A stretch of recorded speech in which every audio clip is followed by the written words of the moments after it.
This workshop has changed the way I view my role in the global community by showing me the fact that culture is something that each of us have, and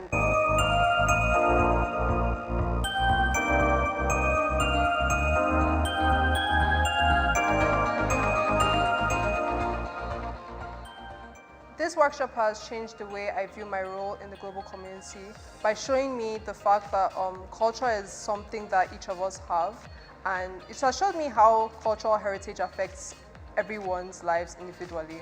And it has shown me that I also have a part to play in promoting my country's cultural heritage and being a diplomat as well on a global scale, wherever I go. How I plan to use what I learned here today in my future education as well as in the community.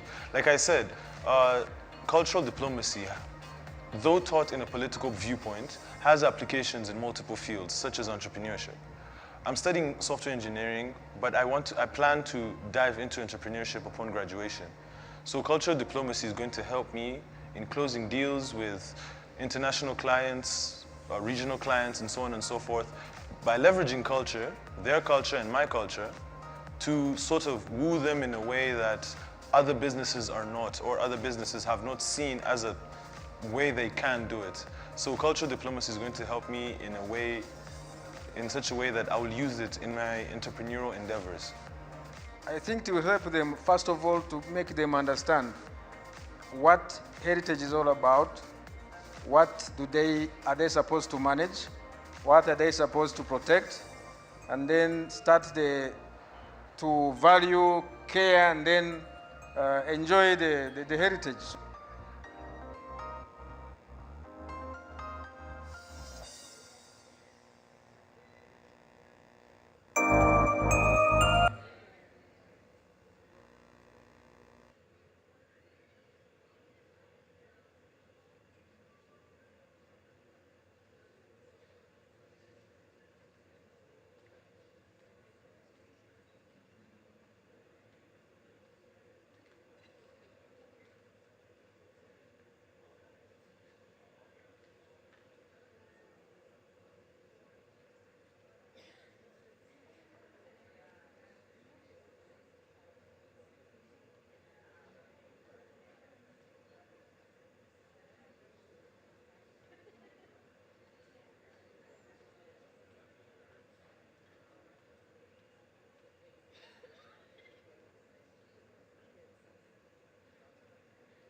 never see growth. You know, you can plant a seed, like a tree, and you see it up, but you don't see the process of growth. And this is what amazes me. How does growth be monitored? But it's through actions, I guess, or through the fruits of the seed we plant. So we are here to plant seeds of legacy, definitely. Our concentration is shared future. How we can make our future better, safer, all together, by benefiting the elements of art. That's something we call soft power. When we do the intercultural diplomacy, we exchange not only our heritage, but also our piece of art, our expressions, and the meaning behind what you see as a piece of art. Because at the end of the day, we are all human beings. It is very important to have this diplomacy culture exchange. Linking all this, when we have cultural diplomacy, we use art to show who we are. We may be very similar to others, but we may be different. I think it's important that artists, they understand that they are part of politics. They are doing part of this struggle to keep us in peace.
Heritage is also roots, and we need to rediscover our roots.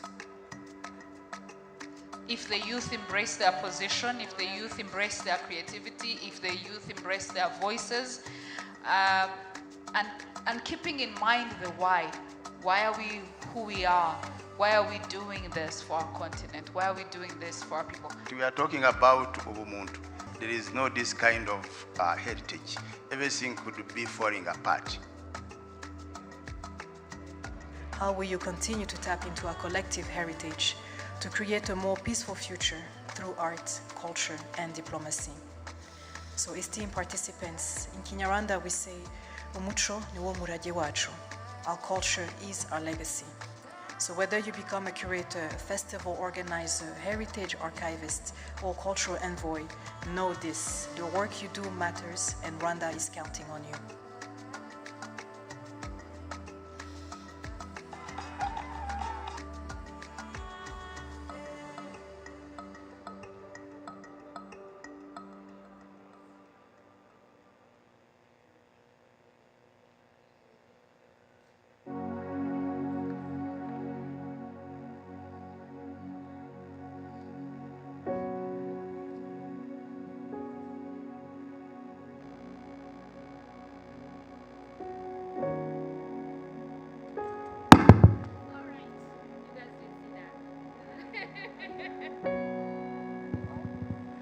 All right, you guys are gonna pretend you just saw me. You didn't see that, right? Are we okay?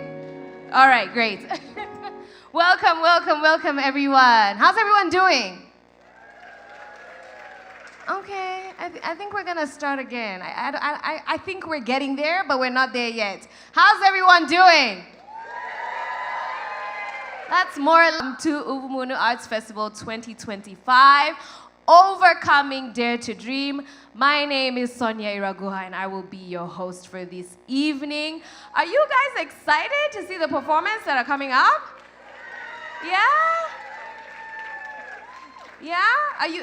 Let me get a temperature test from each side. Yeah?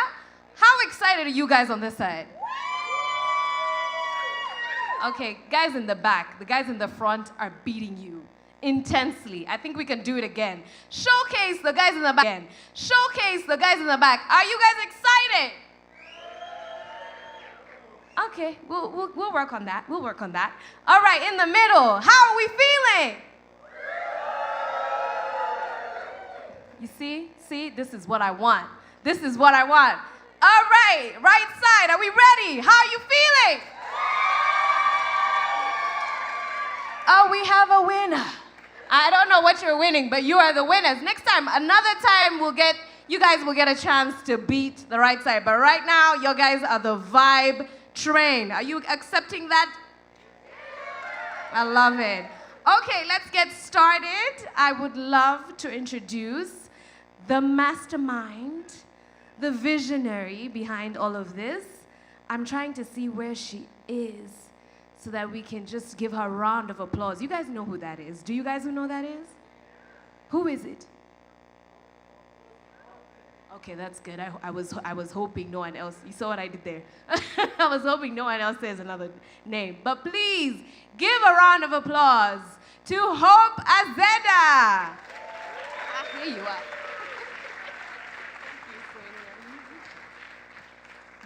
Just so you know, I know Sonia when she was 3 years old. 3, 5, 3. I had no clue that should be this good. Let's clap for Sonia. Welcome to our 11th edition, ladies and gentlemen. Welcome to the space of feeling. Welcome to the space of love. Welcome to the space of, okay, let me do what Sonia was doing. Welcome to the space of, no, come on, you can do better. I said that already, and need something new. We need to be authentic. Welcome to the space of, I said love. I need a new word, people. Welcome to the space of, okay, whatever that was. Welcome to the space of, huh? Well, welcome to the space of, hey, this group here, how much coffee did you drink this? Welcome, people.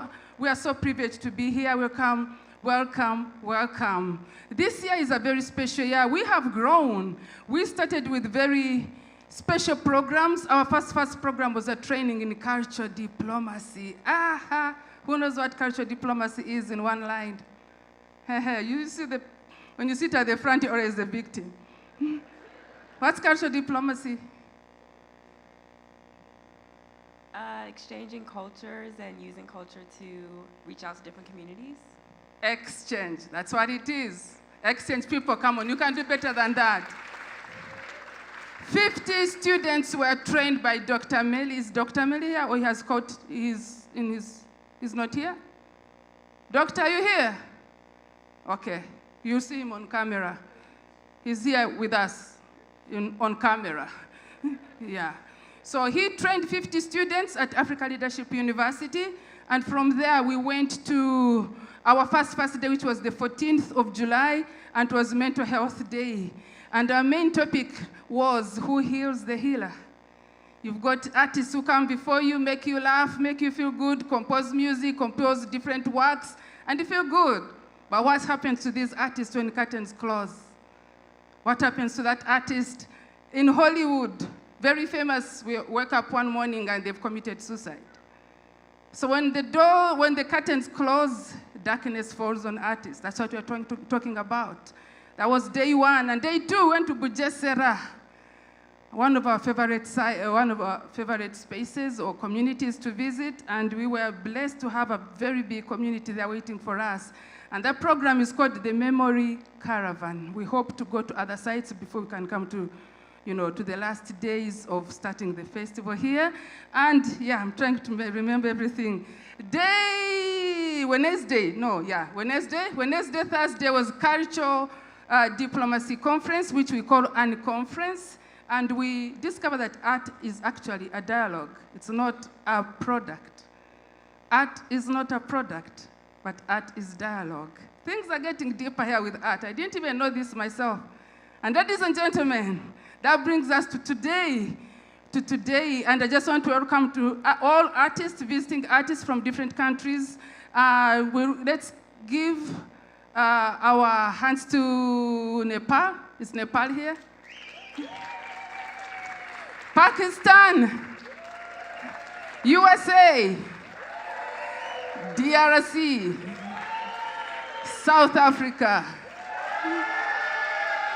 Kenya, Nigeria, Tanzania. Hey, that was not loud enough. Tanzania. Yeah, that's real good. Let's make them feel welcome.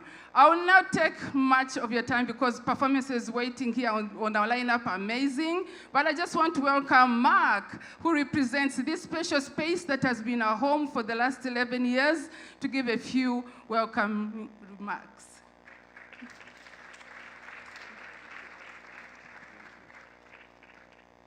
Hello, everyone. I can feel the energy in the house. Hello, everyone. All right, now the funny thing is I was born in Tanzania. So when they said Tanzania, and it was a few of us, it felt terrible. So you're going to do it for me, right? I'm going to say Tanzania, and then you scream out loud, isn't it? Isn't it? Tanzania! Yeah, that sounds like it. That sounds like it. My name is Amal Gwamaka. I work here at the Kigali Genocide Memorial, Aegis Trust, and a new thing called Isoko Center for Humanity. As Hope said, it's been 11 years.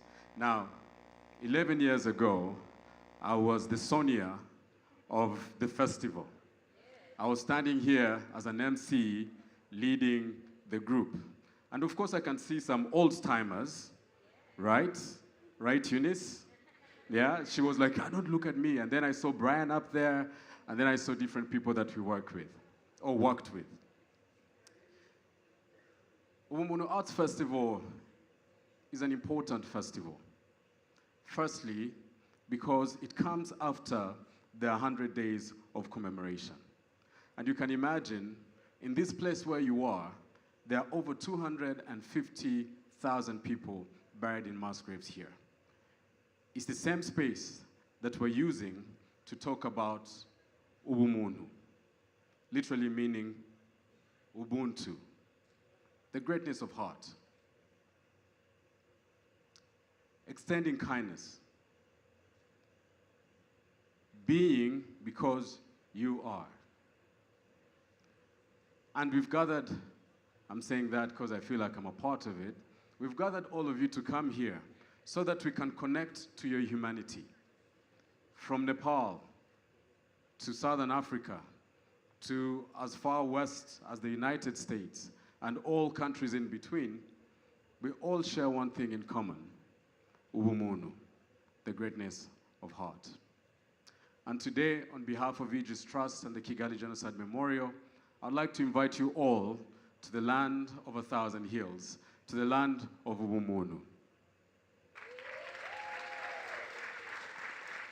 And as you start the festival, may this festival never end. May it not stop here. May the vibrations, the tunes, the acting, the music, the rhythms of Ubumuntu not stop here, but go with you wherever you're going to go.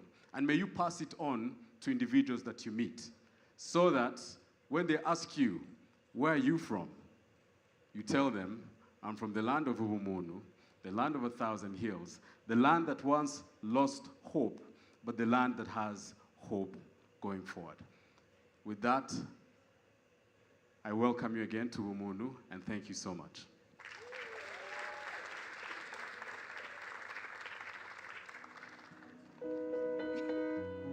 Thank you so much, Mark. Yes, I just want to add that Hope, it was 11. When you say 3, they're going to think I'm 20. I'm not 20. I'm joking. Are you guys ready? I think those are amazing words. Thank you so much, Mark. Those are amazing words to leave and continue this night with hope. So, to start us off, We saw them do a little something, and that was just a teaser. That was just a taste. Now we get to enjoy the full performance. So I'd like to welcome an incredibly talented and gifted young woman to introduce the next performer, or the first performer of the night. So please put your hands together for Dela Dube.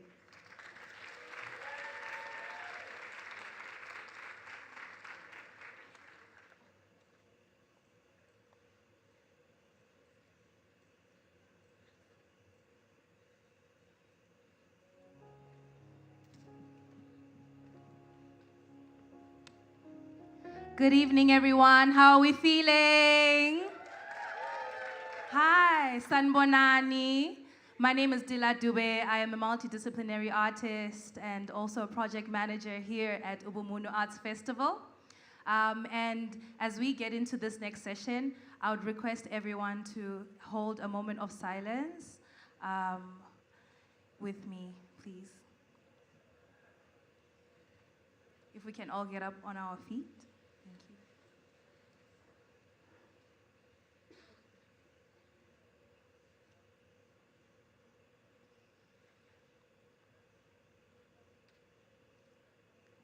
Thank you.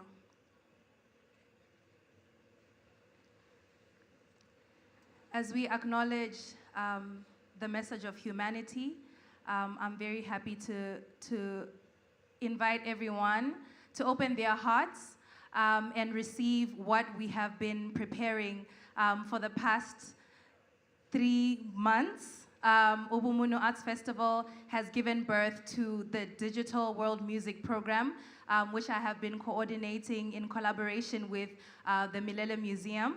And I'm happy to share that the Ubumuntu Arts Festival has created a space where musicians and artists from different countries can share a bit about their culture, a bit of their heritage through music.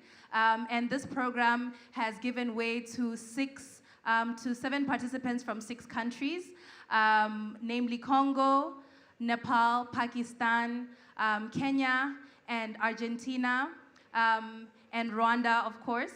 And throughout this program, the participants met online. They got to connect with each other through Zoom.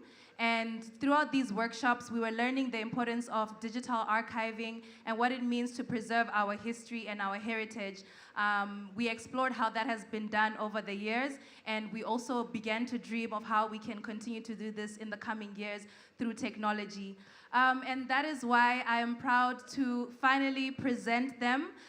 This journey has been wonderful. Beyond just sharing our cultures and where we're from, we also shared parts of who we are, and we had amazing conversations online. An example is when one of the participants, Diana Baroni from Argentina, shared a lullaby. One of the participants, Liboi from Kenya, drew something that expressed how the lullaby made her feel. And that is an example of the different ways that we were exchanging and expressing our art. I found it very beautiful. So what we did in Kigali is we had 2 days to come up with original music where we fused the sounds and tunes from these different countries. And that is what we are going to share with you today.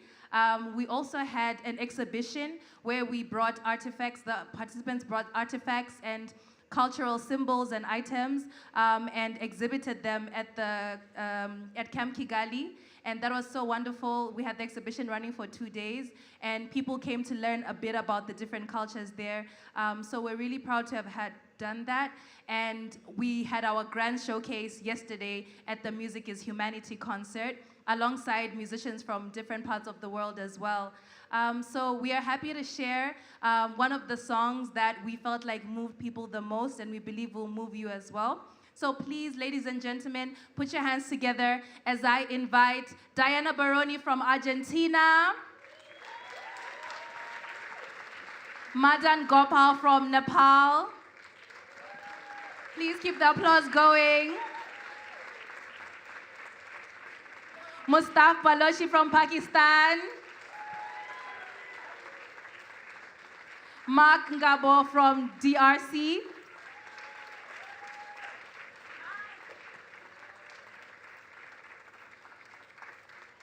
Nema Bernadette from DRC.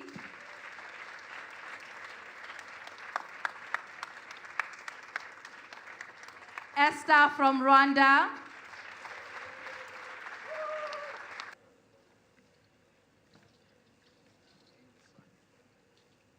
Check, check. Hello, Kigali! 1, 2, 1, 2, 1, 2. So you still have the energy, yeah? Okay, let's play.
Aunque me ría pa' afuera,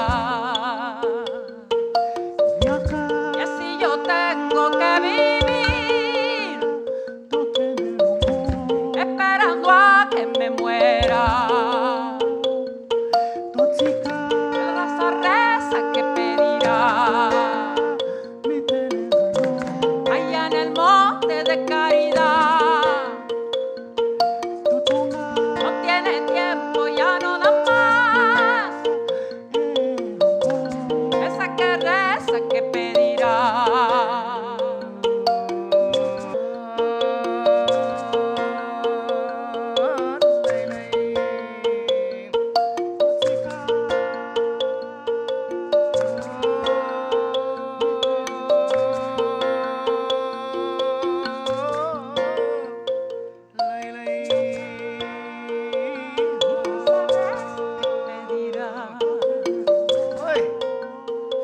Ahí en el monte de caridad.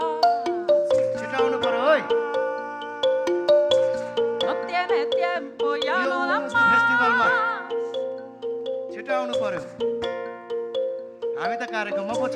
Esa que reza que pedirá.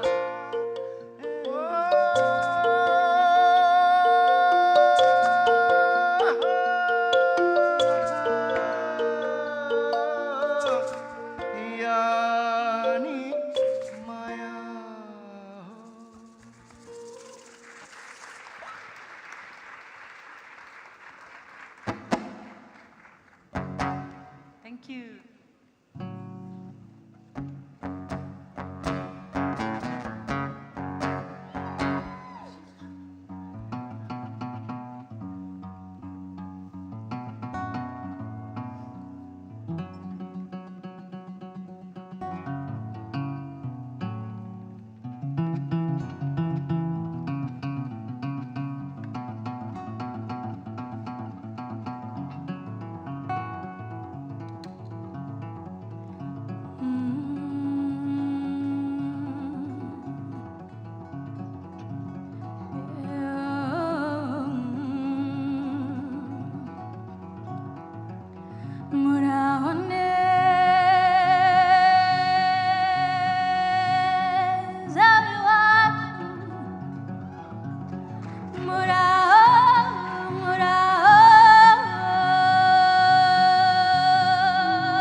Thank you so much, Kigali.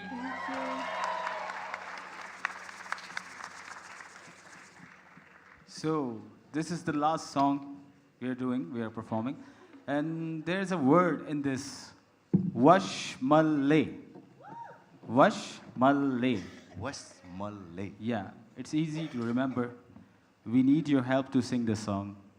Everyone here.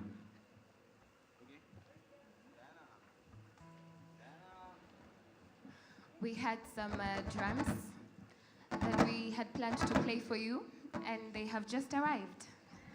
This Not is too late such for the a party. good timing. Not too late for the party.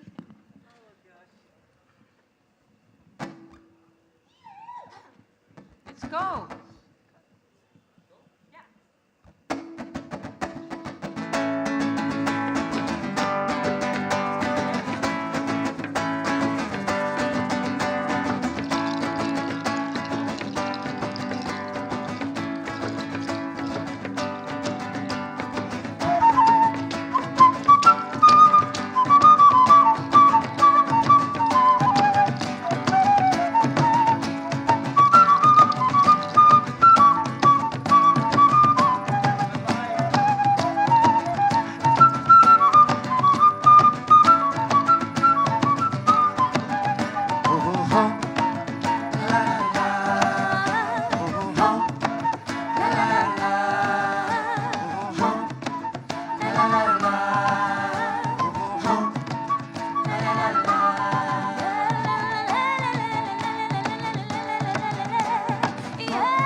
वत बनाजेना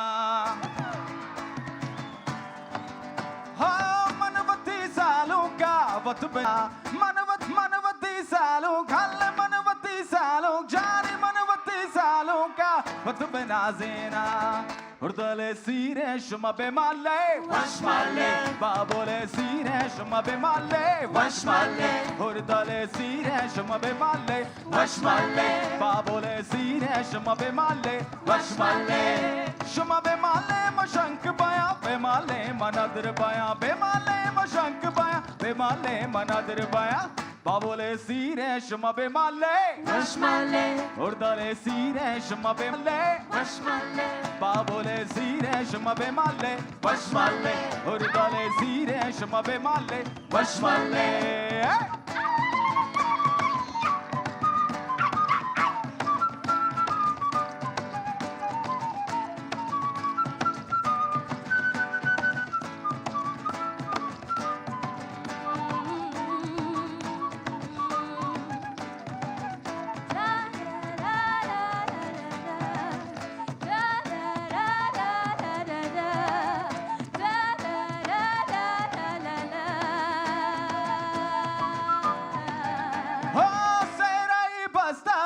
Majlisaneshta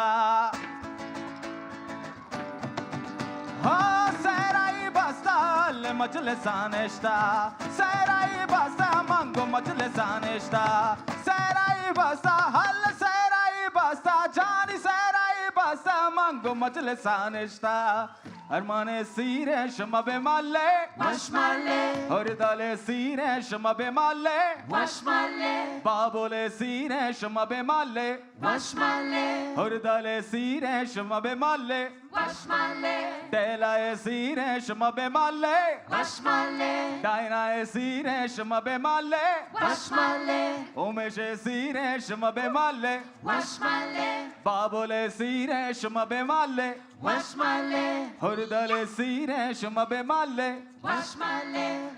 Sing this line with us. Washmale.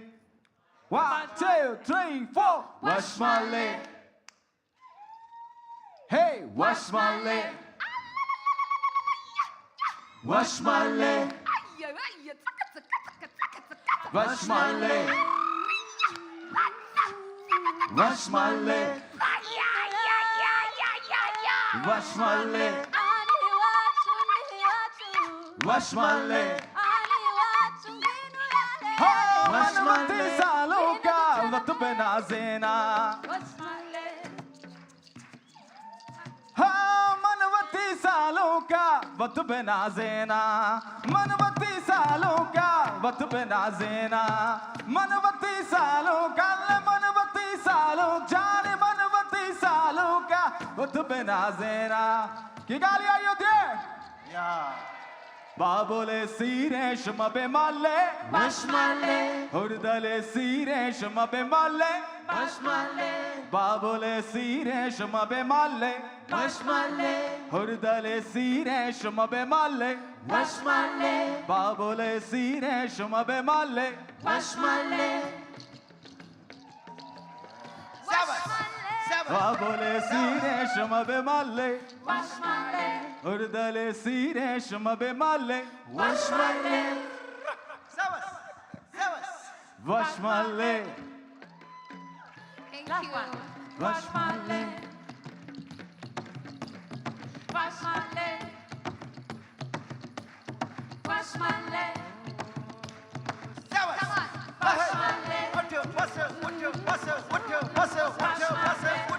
No me dejes mi negra, no me dejes cantar. Tómame un cucuruchito de maní. Para dar, tómame un cucurucho de maní. Tunasema karibu nyumbani, karibu nyumbani, karibu nyumbani. Tunasema karibu nyumbani, karibu nyumbani, karibu nyumbani. Tutacheza tuimbe turuke tucheke tukule tushibe tucheke. Tutacheza tuimbe tukule tucheke tukule tucheke tushibe. Tutacheza tukule turuke tukule turuke tucheze tucheke. Tutacheza tukule turuke tukule turuke washmale.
Wash my leg.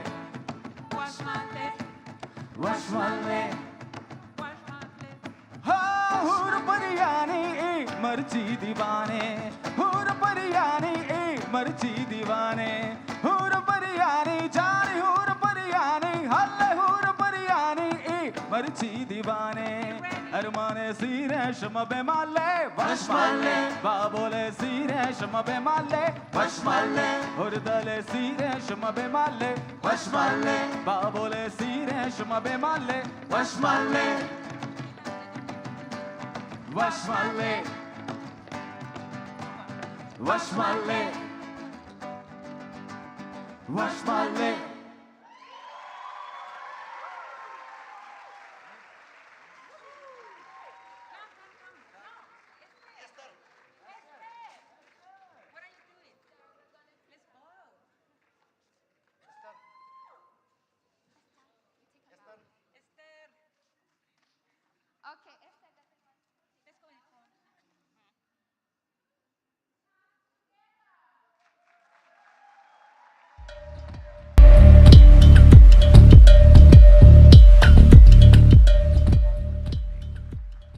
Healing feels like comfort, I think.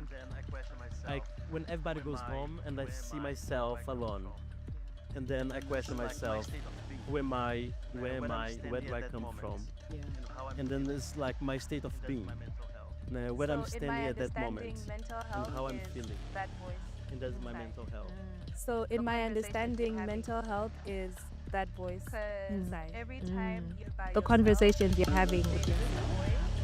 Because every time you're by yourself, there's this voice in your head that keeps talking. Is it a positive voice? Is it a negative voice? Is it clear? Is it coherent? Is your voice telling you that you're good enough? Is your voice telling you you don't fit in? Whatever that voice is, I think your mental health is up here. For me, it's really the frustration of living in this space that is very unfamiliar, where you feel there's a lot that can happen, and yet you are not able to participate in it, or to inform it, or to do anything about it, because that's just how the circumstances are for you.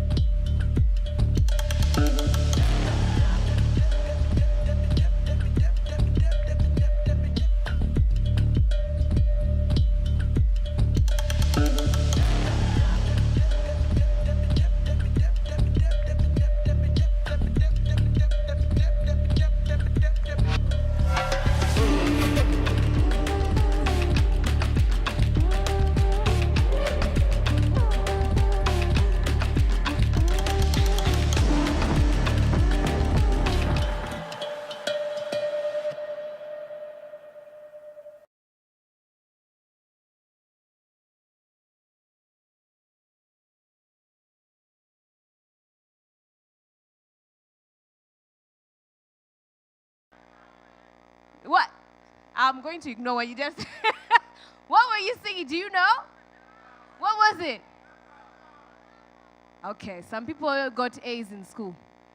That's good, that's good. All right, moving forward to our next performance. This is the children's choir, Pueri Cantores. Yeah, these ones are hard to pronounce, so you're going to bear with me on that one. Kabgai, featuring Peace Jolie. This performance is from Rwanda. Yes, give them a round of applause. They're gonna perform You Raise Me Up. It's basically honored. They began our celebration with a moving rendition of You Raise Me Up. I think we know that song, right? But we're gonna get a different rendition tonight. And so please join me to welcome our choir. Come on. It's good.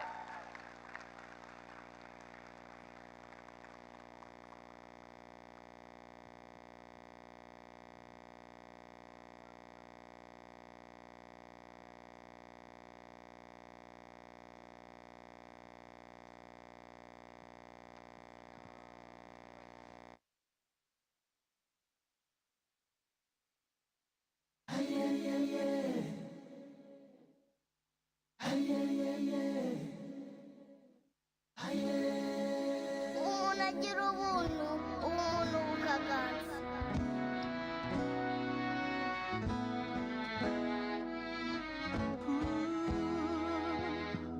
niba uri ikiremwa muntu reka umutima wawe wuzure ubumuntu erega nicyo waremewe kuba umuntu nyawe biharanire. Je viens vers vous comme l'esprit de l'humanité. Mélanie, laissez-moi vous les faire découvrir.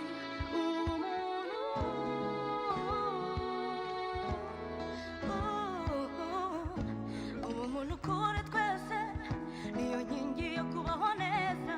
Kubaharanira bizatuma duhindura isi ibe paradizo. Hata mawimbi ya giza yakikuwa, tutavuka kwa neema, mkono kwa mkono, tukitembea sote mahali wimbo za upendo zaptiwa juu.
intambwe ingana inzozi zawe ejo hazaza ni heza together let's dare to dream komeza uhamye intambwe ingana inzozi zawe ejo hazaza ni heza together let's dare to dream let's dare to dream let's dare to dream ejo hazaza ni heza together let's dare to dream let's dare to dream oh, oh. Ooh, let's dare to dream oh, oh,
Wow. Let's keep the applause going. Heritage is also roots, and we need to rediscover our roots. If the youth embrace. I love that. I love that. So, moving on smoothly, we have next up Mind Leaps. Yes. I see we have some returnees who know, right? This is a collaboration between Nigeria and Rwanda. This Rwandan-Nigerian collaboration is a quiet protest against the idea that loss must be carried alone. The dream that didn't return. Dance by Children from Mind Leaps tells the story of a family that is torn apart by war and a community that rises up to support that family in their grief and recovery. It is choreographed by Nigerian Emmanuel C. Osahor. Let's give them a round of applause.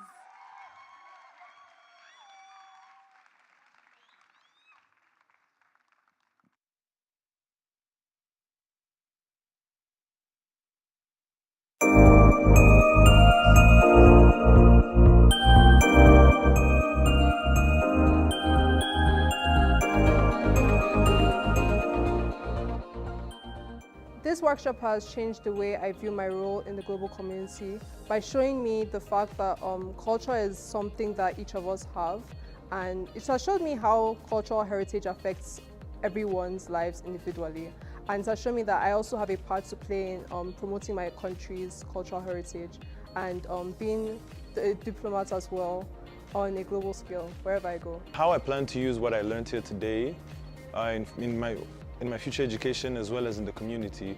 Like I said, cultural diplomacy, though taught in a political viewpoint, has applications in multiple fields, such as entrepreneurship. I'm studying software engineering, but I plan to dive into entrepreneurship upon graduation.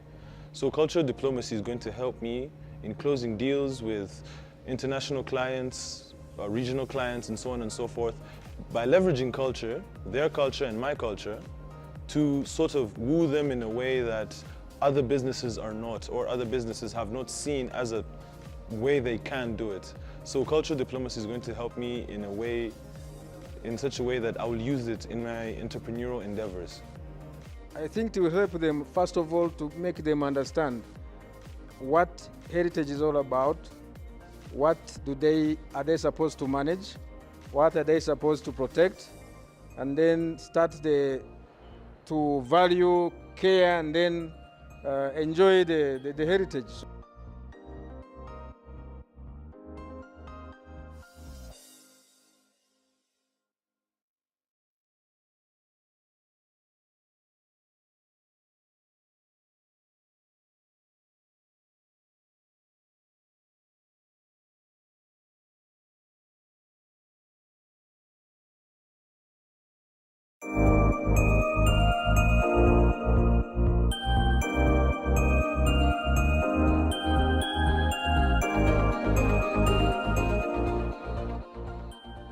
This workshop has changed the way I view my role in the global community by showing me the fact that culture is something that each of us have, and it has showed me how cultural heritage affects everyone's lives individually, and it has shown me that I also have a part to play in promoting my country's cultural heritage and being a diplomat as well on a global scale wherever I go. How I plan to use what I learned here today in my future education as well as in the community.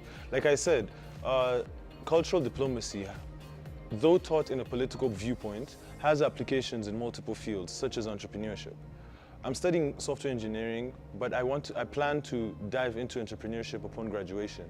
So cultural diplomacy is going to help me in closing deals with international clients, regional clients, and so on and so forth, by leveraging culture, their culture and my culture, to sort of woo them in a way that other businesses are not, or other businesses have not seen as a way they can do it. So cultural diplomacy is going to help me in such a way that I will use it in my entrepreneurial endeavors. I think to help them, first of all, to make them understand what heritage is all about, what are they supposed to manage, what are they supposed to protect, and then start to value, care, and then enjoy the heritage.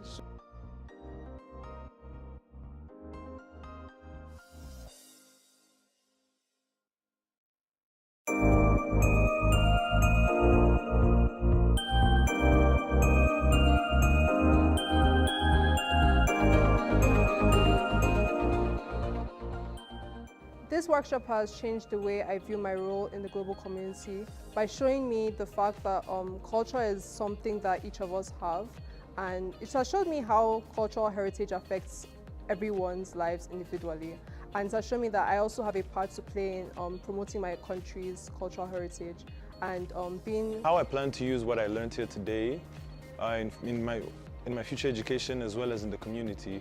Like I said, cultural diplomacy, though taught in a political viewpoint, has applications in multiple fields, such as entrepreneurship. I'm studying software engineering, but I plan to dive into entrepreneurship upon graduation. So cultural diplomacy is going to help me in closing deals with international clients, regional clients, and so on and so forth, by leveraging culture, their culture and my culture, to sort of woo them in a way that other businesses are not, or other businesses have not seen as a way they can do it. So cultural diplomacy is going to help me in such a way that I will use it in my entrepreneurial endeavors. I think to help them, first of all, to make them understand what heritage is all about, what are they supposed to manage, what are they supposed to protect, and then start to value, care, and then enjoy the heritage.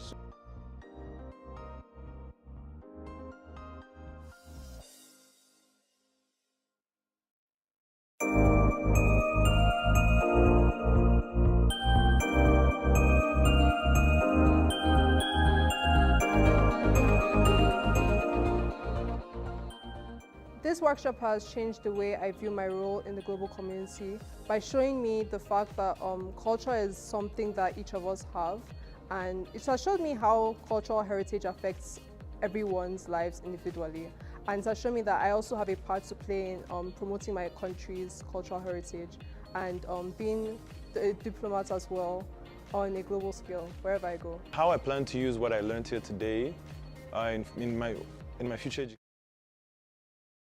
You have too. Some dreams don't come back. We lose people to death, to distance. We lose ourselves to fear, to shame, to the war between who we are and who the world wants us to be. But still, I dare to dream. I dream of peace.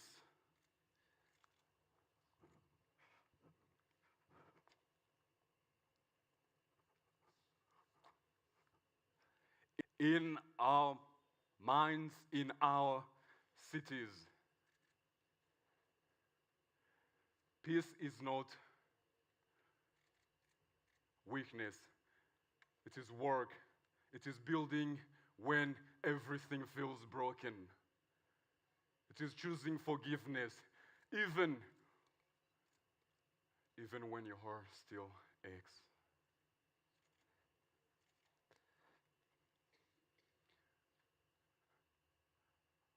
My daughter asked me, Papa, will the war come back? Come back? And I told her, not if we build something stronger.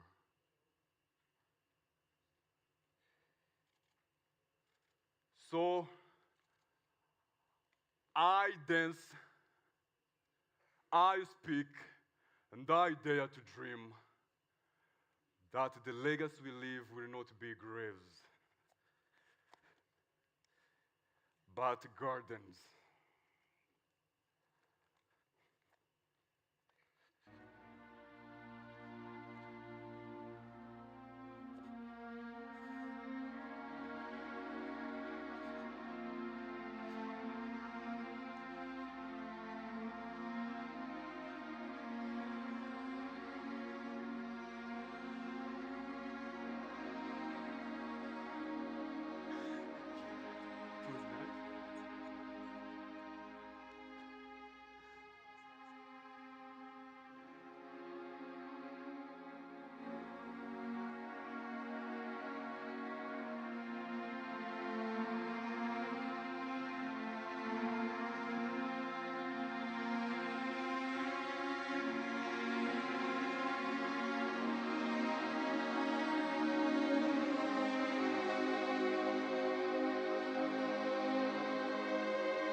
Wow, wow, wow, wow, wow.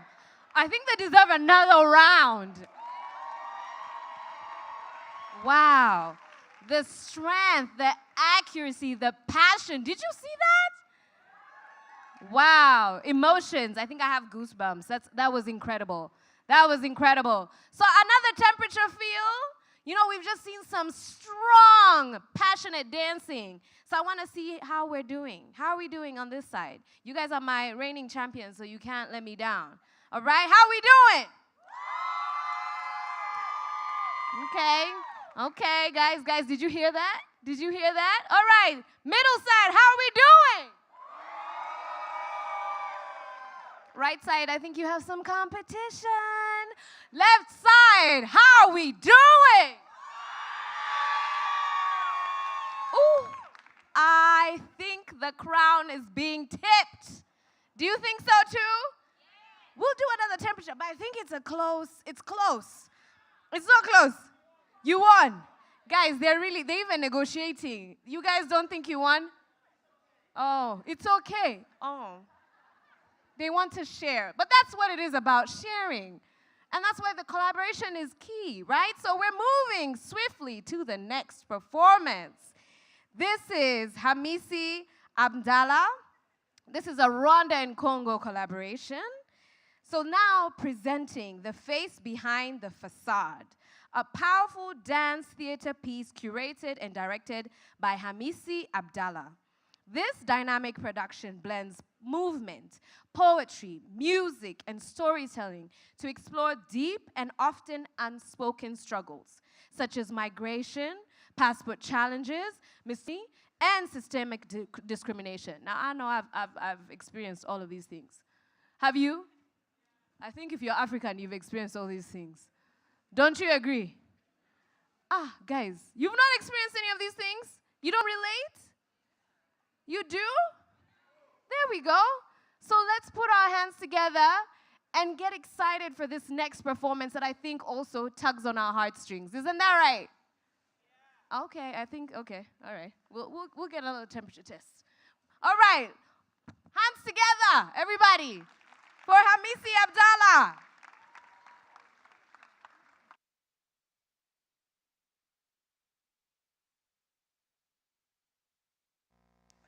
Heritage is also roots, and we need to rediscover our roots.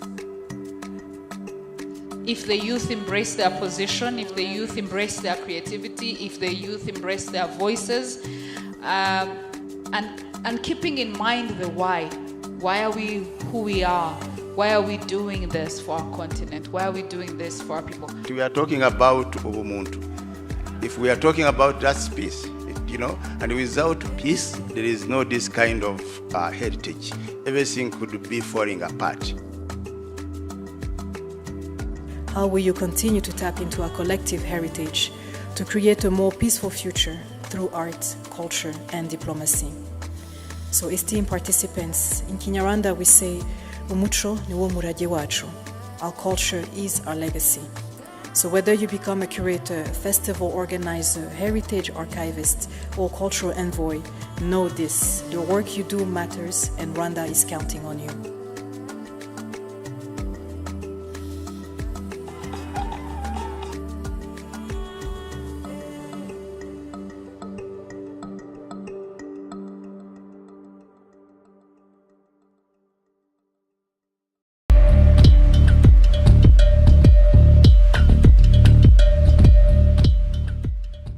Healing feels like comfort, I think.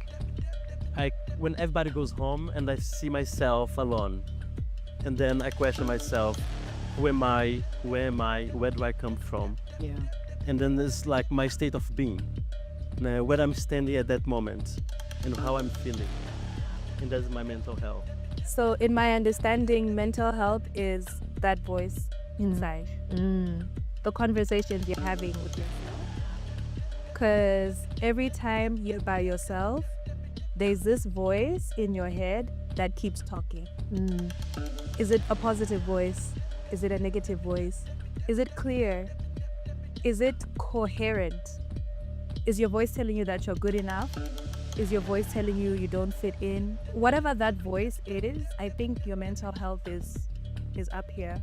For me, it's really the frustration of living in this space that is very unfamiliar, where you feel there's a lot that can happen, and yet you are not able to participate in it or to inform it or to do anything about it.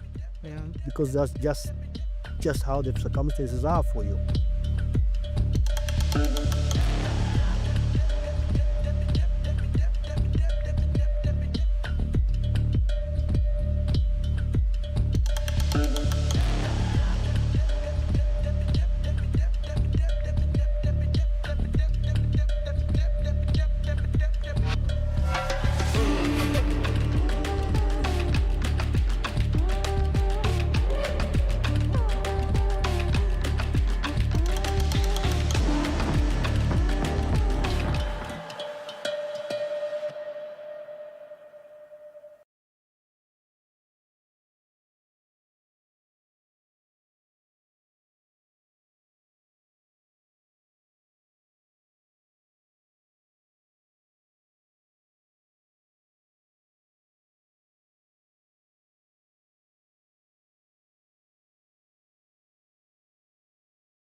J'aime les hommes.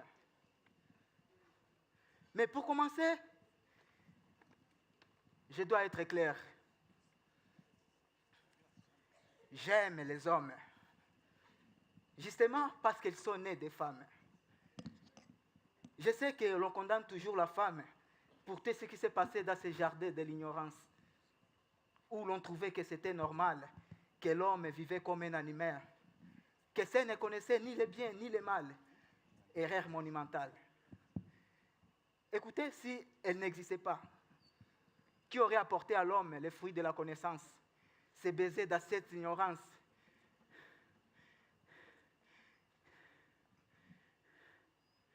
Écoutez, si elle n'existait pas, qui aurait apporté à l'homme les fruits de la connaissance, ces baisers dans cette pomme qui fait sauter l'ignorance? Ce plaisir, cette jouissance qui ouvre l'intelligence et poussé à l'indépendance. Mais à l'indépendance de quoi? De cette colonie dans la calomnie de la comédie du fruit interdit planté dans le paradis. Parce que si l'homme était vraiment fort, parfait, intelligent, pourquoi alors Dieu lui avait apporté une aide? Une aide qui est justement cette femme. Et papa aussi peine de garder la fille ni Dalilée. Accepter Dalilée avait raison. Il méritait même le prix Nobel de la paix.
Dabyanze gutotezwa ngo ndi umugore.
a flame of hope, lighting the world with peace and love. More than ever, be the guiding light.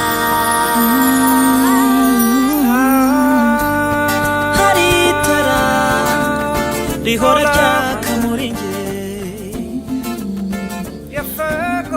nirisiba kumurika no mu bihe bigoye nirizima bikamurikira bikabuza amarira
Cross my heart and hope I do not die. And even when everything isn't right, push my fist and look up to the sky. Carry on, I hope I do survive. Bring the truth to who just want a life. And even when everything isn't right, eventually now we gon' be alright.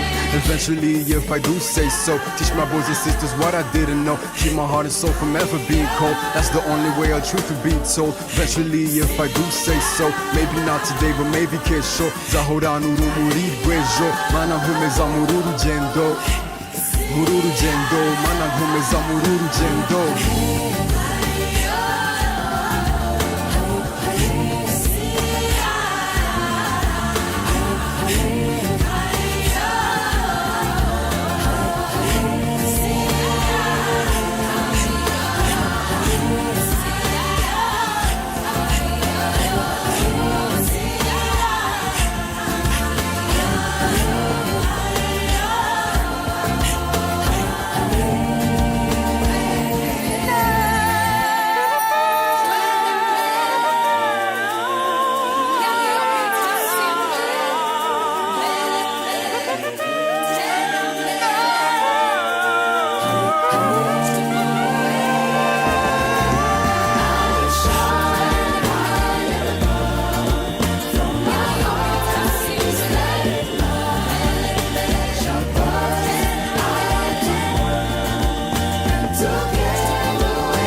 We are soldiers.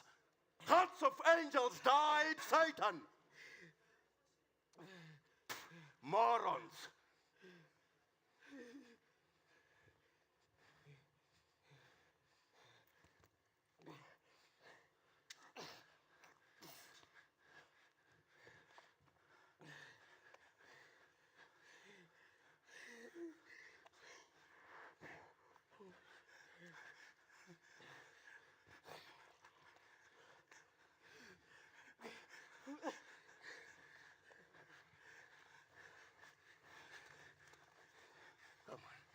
The history of slavery spans many nationalities, religions, and ethnicities.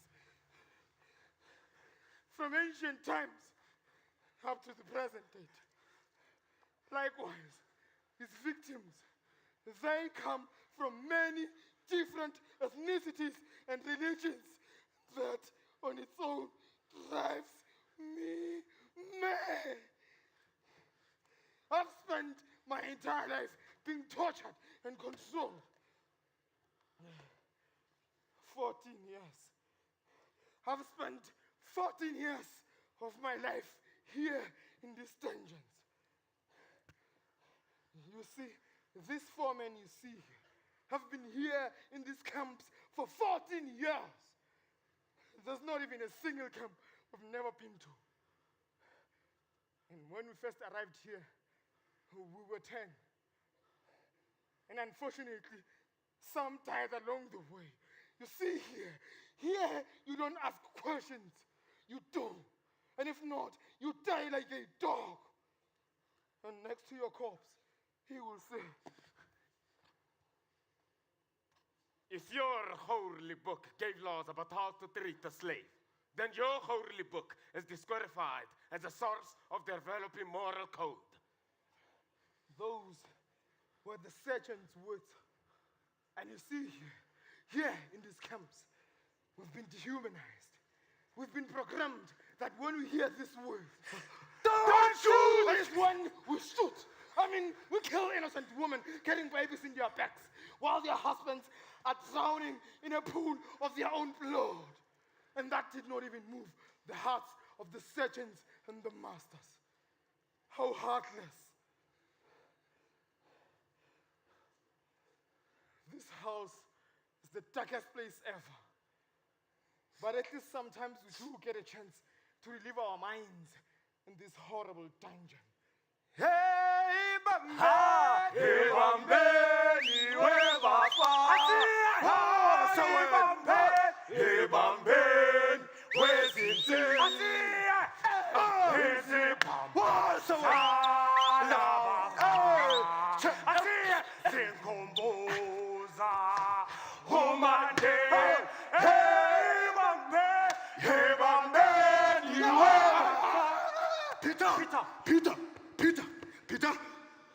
Peter. I'm sorry, John. I want to see my daughter, James.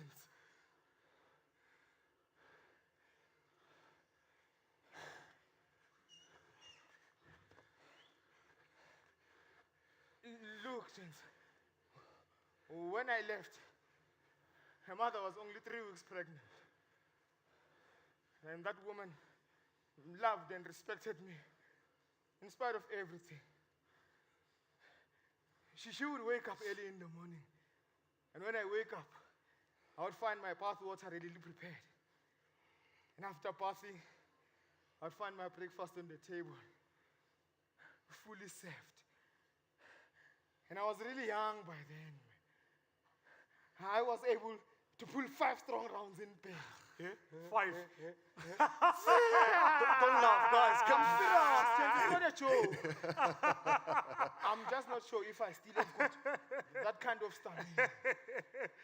Oh, Peter. Man, you do have a stamina, man. Why are you saying that? Peter, you know sex is very important, and especially for 2 committed people. Peter, listen here, man. When you look at her,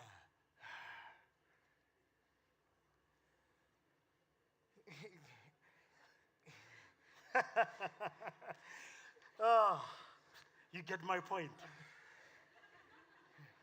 Peter, I am definitely sure that you are going to arouse men. But what if she's dating another man? She's definitely dating another man, Peter. How do you know that? How do I know that? Come on, use your medulla with your oblongata. Who would wait for you for 14 years? But she loves me. Yes, she loves you and loves him too. Oh. Peter, women are weak. In our absence, they are left vulnerable and easily accessible. Even Adam left for 2 seconds and the devil was out there having dinner with a snake. They separate us. You know, these creatures may lay next to you today singing their favorite song, saying, oh, Peter, I love you. Oh, Peter, you do this, you do that, and go lay on your best friend's bed the following morning singing the very same song. Why are you looking at me? You must have been really hurt, man. Too much. That's why I turn this beautiful thing into my woman, Peter. Even though we don't have all the time in the world together, but she calms me down. Come here.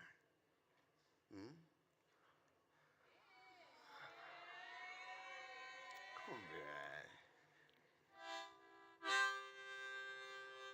Oh. Dear. Ay. You see, I told you. Dion. Stand. Stand. Stand. Stand? Stand. Stand. Come on, man, he's talking. What? You quiet, man. And it seems like you've got something for us. Don't you? No. No. Chance. No. Come on, please. I understand that you've tried all our ideas to escape, and then yes, we failed. See? But that doesn't mean we should give up now. These people have tortured us badly, and if we let them get away with it, they're going to take our sons and their entire generation and use them to kill people's bellies. This is what you want? This is what you fucking want? No! Look, Chance, I'm not trying to be a king. I'm a visionary, brothers. I'm God sent. God sent. God sent. You don't tell me about God. You said your God is the one to give humans wisdom, right? Via gebruik nie een perfecte strategie om in werk te beloven. They create a web poster. You go there, you ask for a job, and they call you for an interview. Funny how the interview never disappoints. And when you take in that walk to work, first day of work, smile bright on your face. You know what we say in Sutu? What? Tala inyele. Tala inyele! You get there, they inject you with mirozolam. You lose your consciousness. Next moment, you're being shipped far, far away to a different country to be a slave there. And we love saying, Urugamba, Urugagmeje! Urugamba, Urugagmeje! Kurwanya iki. Kurwanya amoko. Kurwanya ubujiji. Kurwanya kutamenya kusoma na kuandika. Kurwanya. But we need to get hold of Yolanda. Oh, then there is Yolanda. Yolanda is one of those ladies who works at the slave at head office. She has been there for quite some time.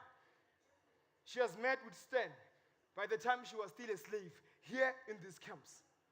So she had to marry the sergeant in order for her to escape. You see here in these camps, when you are a slave dating a sergeant, or a sergeant dating a slave, you have to hide it with all your might. Or else, if they catch you, they will kill you and your partner. Stand. Tsotswana he na tate habereja siglas nyonyoba habereja signale Hello? Yes. No, we are in Bulawan, just like mentioned in the letter. How many are we? Are 3. 4. Four. We are 4. Yes. Yes, baby. Wait. Now. Okay, baby. Yes. Stan, talk to me. Stan. What? We leaving. Oh, Wait. She said now. Now? She said now. Yes, gentlemen, let's start packing. Everybody, get your passport. No man left behind, guys. No man left behind. Let's go. Let's go, guys. I'm almost done. Let's go, guys. Almost done. You said now, Stan. I'm done. Let's go. Michael. Yeah, I'm coming. Oh, God. Let's go. Hi.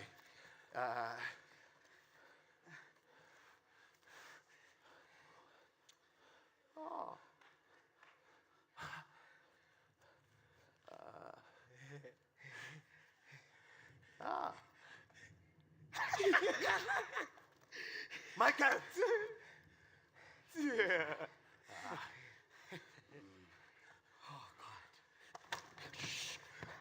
I hear voices.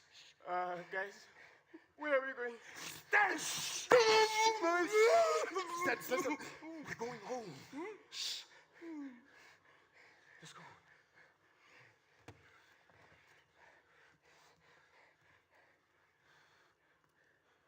Oh. Come on, guys. Run! Let's go, Jess. Run!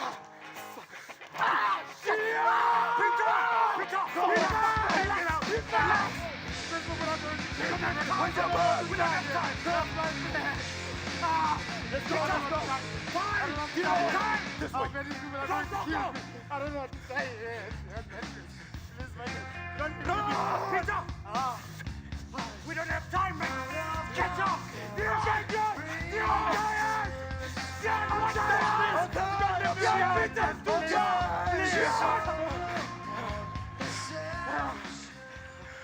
I think we lost them now.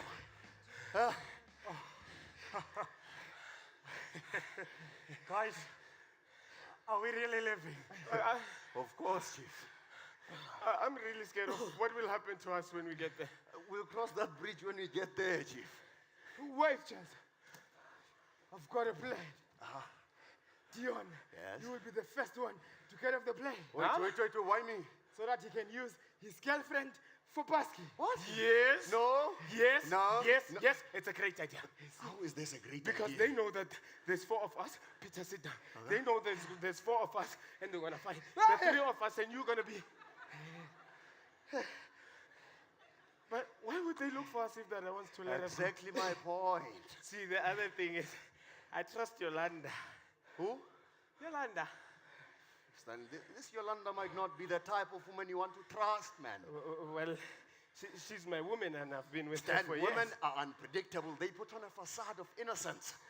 Why are you talking about my woman like this, huh? Why?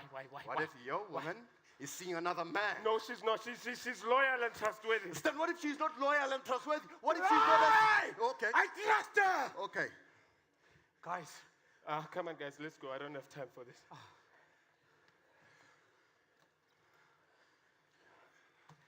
Yeah. Guys, one of the police saw something. He suspected. What? He was looking thoroughly on our tickets. Come on, Mikey, why don't you show them our tickets? Because there's ambassador like that. Useless, Peter. They requested for our tickets, man. What was I supposed to do? Knowing that we've worked on this plan for so long and so Peter. hard. You sold us out. Peter. You sold us out. Peter, come on. You know how those people work. You know. Stop acting like a boss on me. This is our lives you're putting in danger. What do you mean? You saw how they tortured me. They almost killed me because of your But I told you that. No. Guys, Michael. Guys. No. I'll kill you. No, we don't have time for this. Guys, let's go. I'm scared they'll call us. Come on, let's go. Run. Come on. Run. Peter. Come on. Come on. Fuck, let's go. Go. They're coming.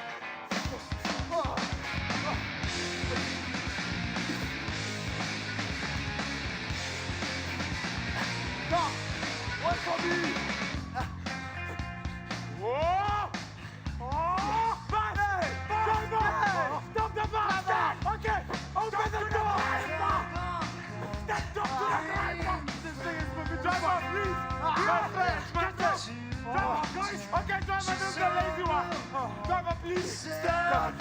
One for me! Come on! Come on! Hey! Come on! Hey! Drop the bomb!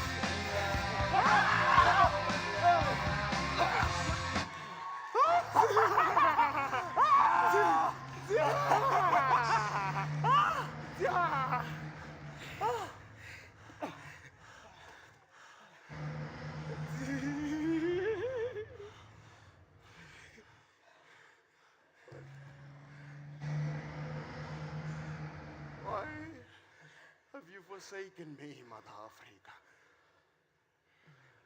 I once roamed thy fatal lands free as a wind. Now, I toil under the scorching sun. My sweat is watering sands for strangers. They call me boy or 70, erasing all my identity. My pride, my family,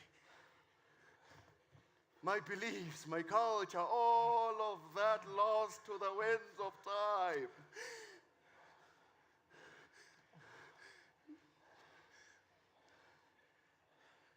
I remember the day that they took me. I remember the sounds. I remember the sounds of guns. I remember all the sounds of guns. The scent of blood. The voices of my loved ones. The voices of my loved ones screaming. Screaming, begging for mercy, pleading for mercy. These people chained me and beat me again and again, and I never got to see my home again.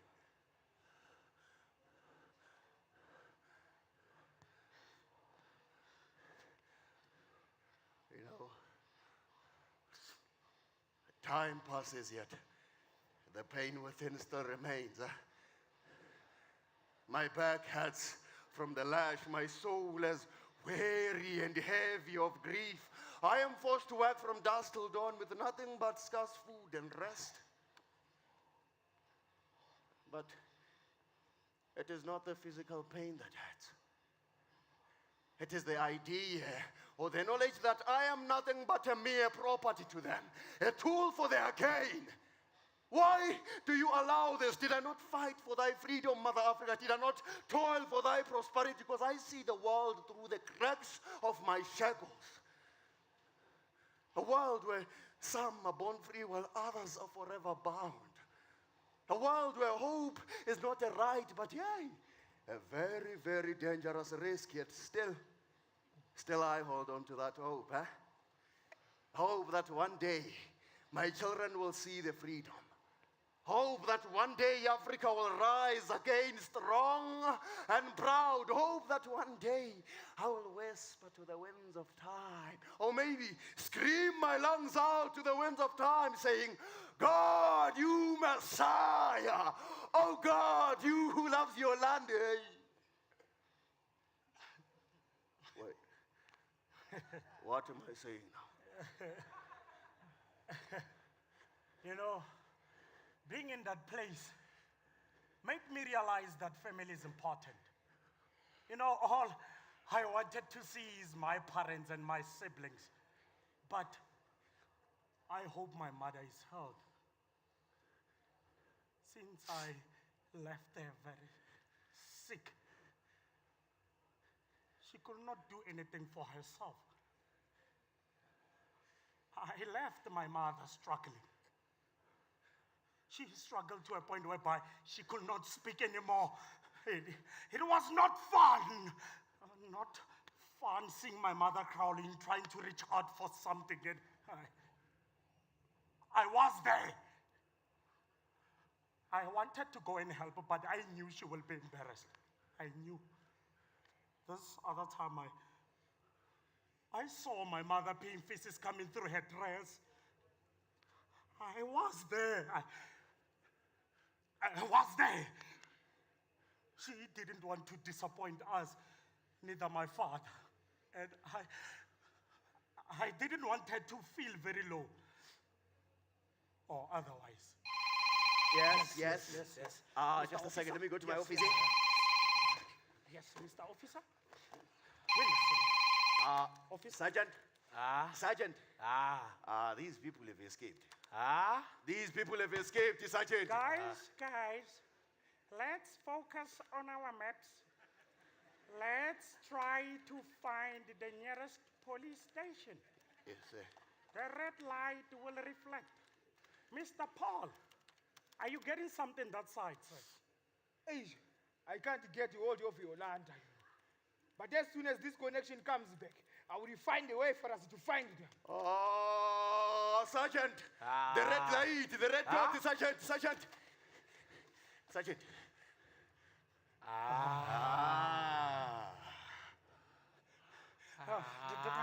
Damn it! They fooled us! Yeah, you see, I checked their ticket. I stayed at a different place. That's why I was so. Let's check the CCTV. Come.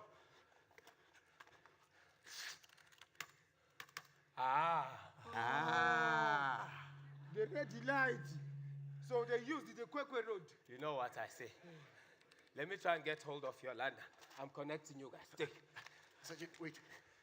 Yolanda, so you fooled us, huh?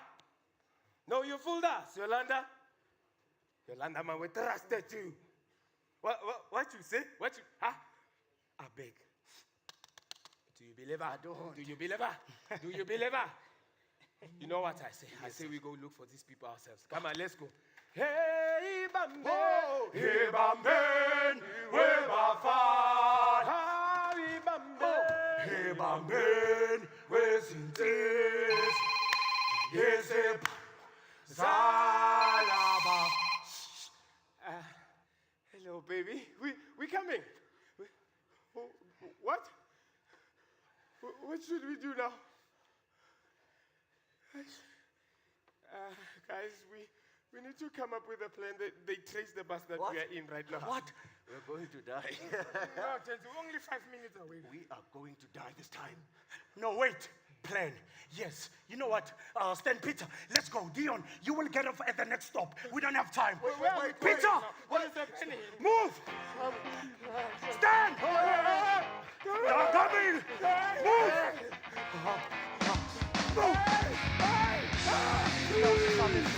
Don't shoot! Mr. Officer, listen. Don't shoot! Officer, free! Mr. Don't shoot! You have the right to remain silent. Anything you do or say will be used against you in the court of death. Death, shut up! It's funny how you busy chasing innocent people with passion, while the real perpetrators are out there, roaming around freely. Come on, your incompetence pisses me off.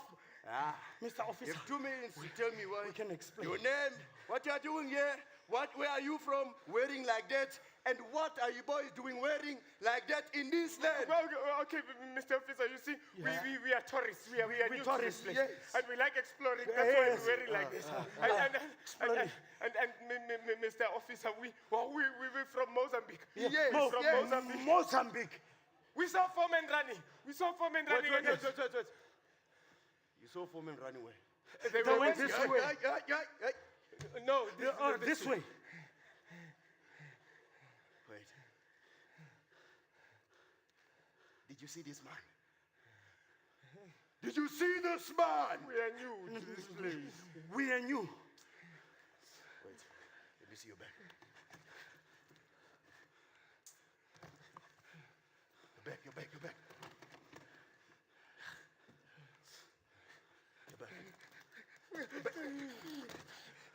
I said, give me your back.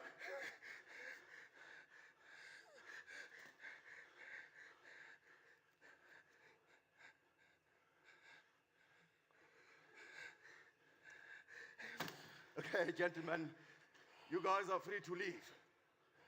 Enjoy our free country. Let's go. Oh.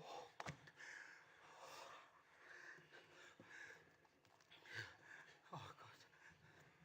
Stan, do you think Dion is safe? Stan! Dion! We stand for peace! Guys, let's go. The plane is leaving in 2 minutes. Let's go. Wait. Let's go. Stand.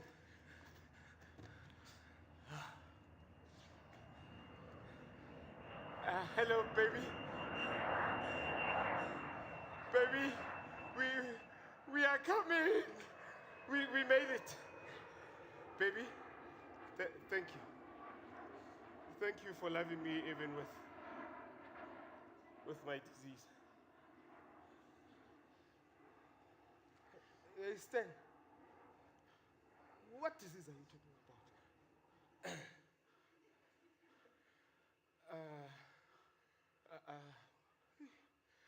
High IQ associates with more mental illness like the depression, anxiety, and bipolar disorder.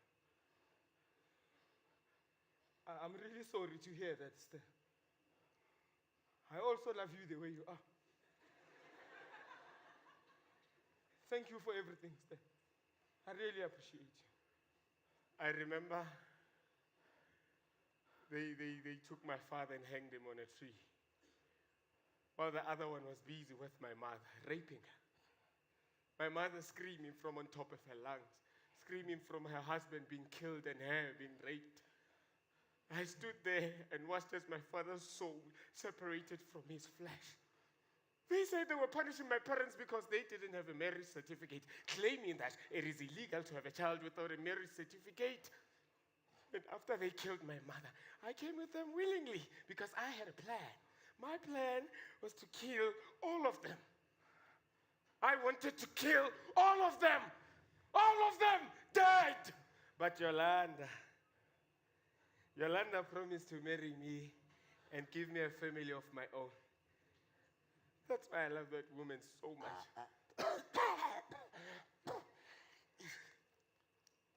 Hello? What?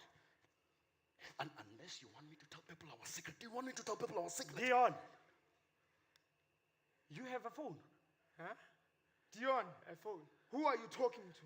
And what secrets are you talking about? Dion, you have a phone. You have a phone. No. Let me see. Phone.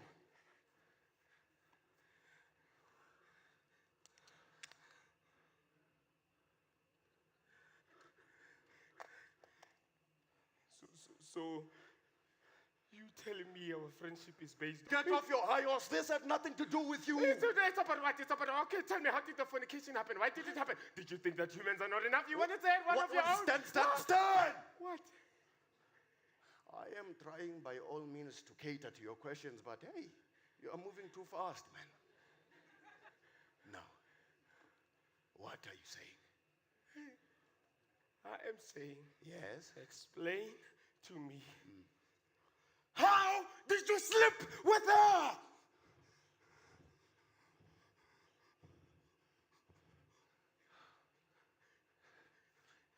It happened the day that they took you to fix the electricity wires.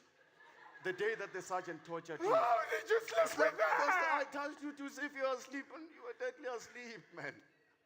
But I swear, I only pumped 3 times. Oh. How did you put it in? Oh. How did you put it in? How- Eh? God, Tell me, how stand- did you do stand- it? Tell me. stand- How did you- stand- Stand- stand- Tell me. stand- Tell me. Relax. Tell him to tell me. Tell him to tell me. Tell me. Tell me. Tell me. Tell me. Tell me. Tell me. Tell me. I waited for her to... It's fine, Dion, man. Just sleep.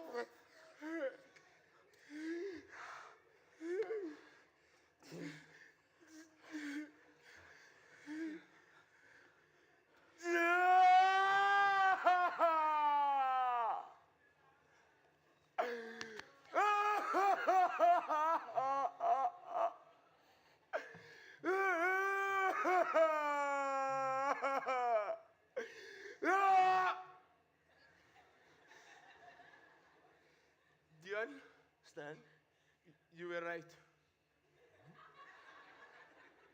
Never trust a woman.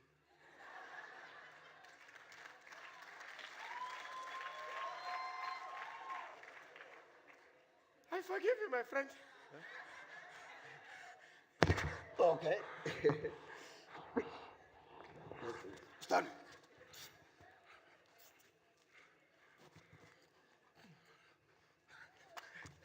Stand. Stand.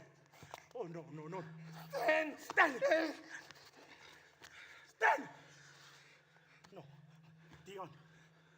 Dion.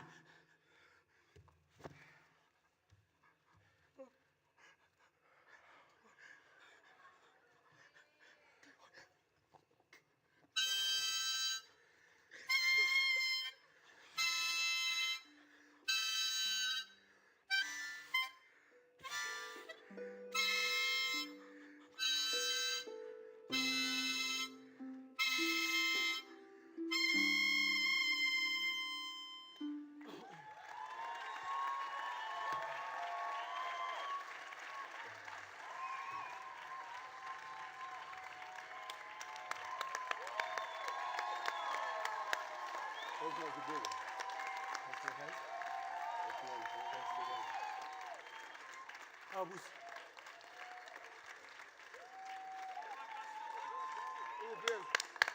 The director. Thank you.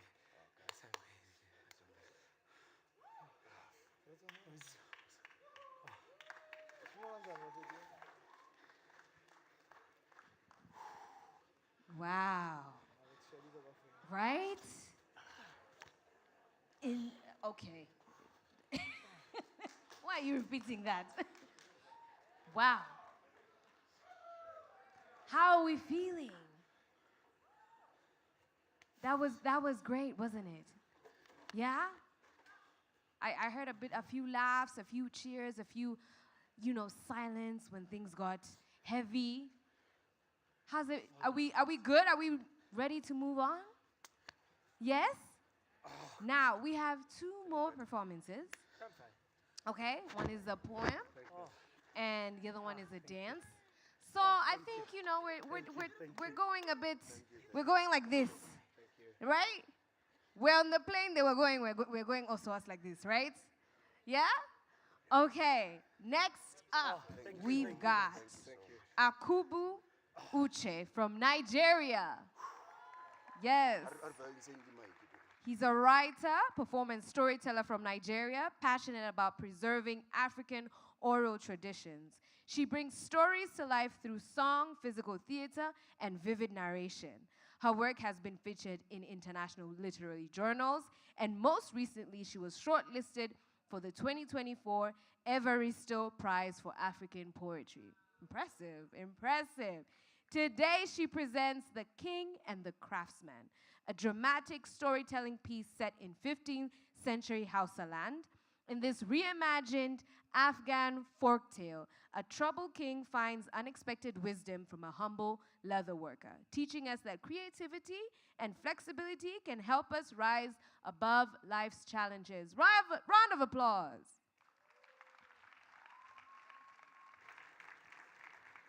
Am I going now? Story, story. Story, story. Once upon a time. Oh, good, good, good. I'm so glad I'm among my fellow story lovers here. I love stories so much. When I was a kid, I enjoyed listening to stories, and eventually I learned how to enjoy telling them. There's just so much that stories give us. I think our ancestors knew what they were doing when they encoded morals, wisdom, lessons, cultural heritage into our stories. Something else about stories, they are fun, they are entertaining, and I love how they transport us to different places. Sometimes that's literal. Take me for instance, I'm from Nigeria. I came all the way from Nigeria to Rwanda just to tell you a story. And, and you guys also left your homes, your hotel rooms. Some of you traveled from other countries just to come here to enjoy 3 evenings of storytelling in different forms. So I would love to take you back with me to Nigeria. So we are traveling figuratively. We're traveling to northern Nigeria. We're traveling to Kano. And I want us to also travel through time to 15th century Kano. And around that time, there was a king called Muhammad Rumfa. So he was a very influential king. He did a lot for the city-state of Kano. It was, like our MC told us, a very important Hausa city-state at the time. So he took it from a small place to a very important town known for leather works, known for dye pits, known for textiles, and it became a very important point on the trans-Saharan trade route, all thanks to Muhammad Rumfa. So he developed the place, brought a lot of innovation, and built a huge palace that still stands to this day called Gidan Rumfa. So he reigned from 1463 to 1499. And all the things he did, they're all recorded in a book called the Kano Chronicle. This book contains all the histories of all the kings of Kano and everything they did. But sometimes there are certain things that are missing from the history books, the official history books. And that's something that stories can help us with. They help to fill in the gaps where history is very short and concise. So something the history books are not going to tell you, something the Kano Chronicle is not going to tell you, is that for all his wisdom, for all his industriousness, his visionary thinking, Muhammad Rumfa, the Serikin Kano, the king of Kano at that time, was a man beset by worry, beset by anxiety. You know, being a king is a lot of responsibility. I think there's a proverb that says, heavy is the crown, right? No, do you know it? Thank you. Heavy is the head that wears the crown. And his ministers would come to him with problems, with challenges, and they expected him to solve them. There were political alliances to be made. There were borders to be defended, trade agreements to set up. So many things that only this man had to do. They thought he was superhuman, but he was just a human being. Yes, a king, divinely blessed, educated, gifted, all of that, but still a human being at the end of the day. And he was beset by worry. He couldn't eat, couldn't sleep. So he went to meet his mother, Fatima, who was a very wise woman, and he told her, this is what is going on, and I don't know how to deal with it. I don't want to abdicate my responsibility. I'm a king. I love leading my people. But at the same time, how can I just live a normal life? How can I just, shut all these voices out, shut all these thoughts? Once they bring a challenge, I'm already thinking about the next challenge. I'm already thinking, what if? This is not the way to live. And she said, you know what, my son, the answer you're looking for, you're not going to find it within these palace walls. You have to go out. Go into the city, take a walk, and I'm convinced that you're going to find the answer to your challenges. So he thought to himself, said, this is very unorthodox advice. I was expecting a 1-2, do this, do that, and I'll get my solution. But you know what, mother? Your counsel has never failed me. Because of you, I am the man I am today. So I'm going to do as you asked. So he set out into the city. And she said, where are you going? Just like you said I should go into the city. I'm going into the city. And she said, dressed like that? And of course, he was all dressed in his kingly regalia. As befitting a king, he had a turban all over his head that veiled his face. He had on beautiful silk robes. On his feet, he had ostrich feather sandals. You can't go into the city like that. Everybody will know who you are. You have to blend in. So he took off his turban, He took off the royal robes, put on a more modest kaftan, took off the ostrich feather slippers, and put on leather slippers, and he walked into town. And of course, as he walked, he was observing what was going on, and it was just life as the people then knew it. People were fetching firewood, people were fetching water, going to the market, coming back from the market, children playing, men joking and laughing, women talking, just normal. But then somebody caught his eye. There was a young man who was bent over a table doing some work. He couldn't quite see what it was then. But as the man was working, he was singing, whistling. He just looked so carefree, like no problem in this life. And our king, the Serkin, kind of thought to himself, why is this man so jovial? Why is he so jolly? I have to go and see what's going on. I have to have a talk with him and see what's going on. Nobody can be that happy. And he approached him. As he approached him, the young man sighted him. And of course, the king, not being used to walking around in the city, didn't know how to walk properly without raising up dust. And so his legs and his feet were all dusty. So this young man saw him and said, "Oh, this must be a traveler. It seems like you've been walking far. Please, come in. Come with me. I'm finishing up my day's work. As you can see, I'm brewing some tea on my coal stove. I'm preparing my evening meal. Please come in, join me." So he gave him some water. He washed his feet. He came in, joined him. The young man introduced himself as Ali. Our Serkin Kanu gave an alias. And they got talking. And of course, the king was leading the conversation. "What is it you do, young man?" And he said, "Oh, I'm a leather worker. I'm a leather craftsman. I make pouches. I make bags. I make saddles for horses. Anything leather, you name it. That's what I do." "And you enjoy your work?" "Yes, I love my work. It's what I live for. I love to do this work." And the king said, "But what if something should happen to you? Or something should happen to your line of work. You can't continue this work anymore.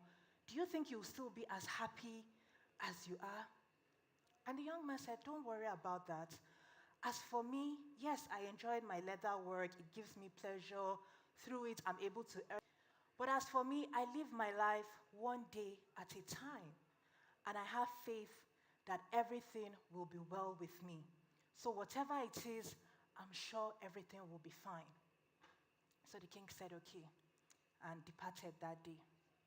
The next day, our young man, the leather worker, Ali, wakes up in the morning, does his ablutions, shows up at his shed, ready to make that day's pouch and bag and sandals and all of that.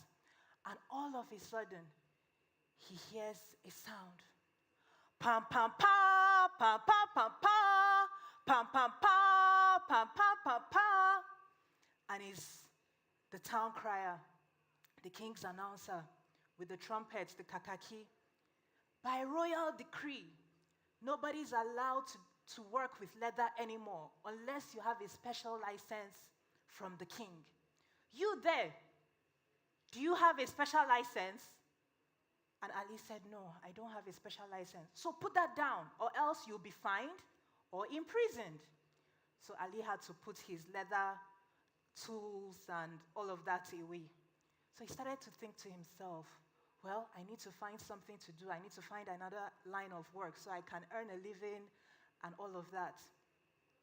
And so he started to think to himself and he said, "I live my life one day at a time, and I have faith that all will be well with me."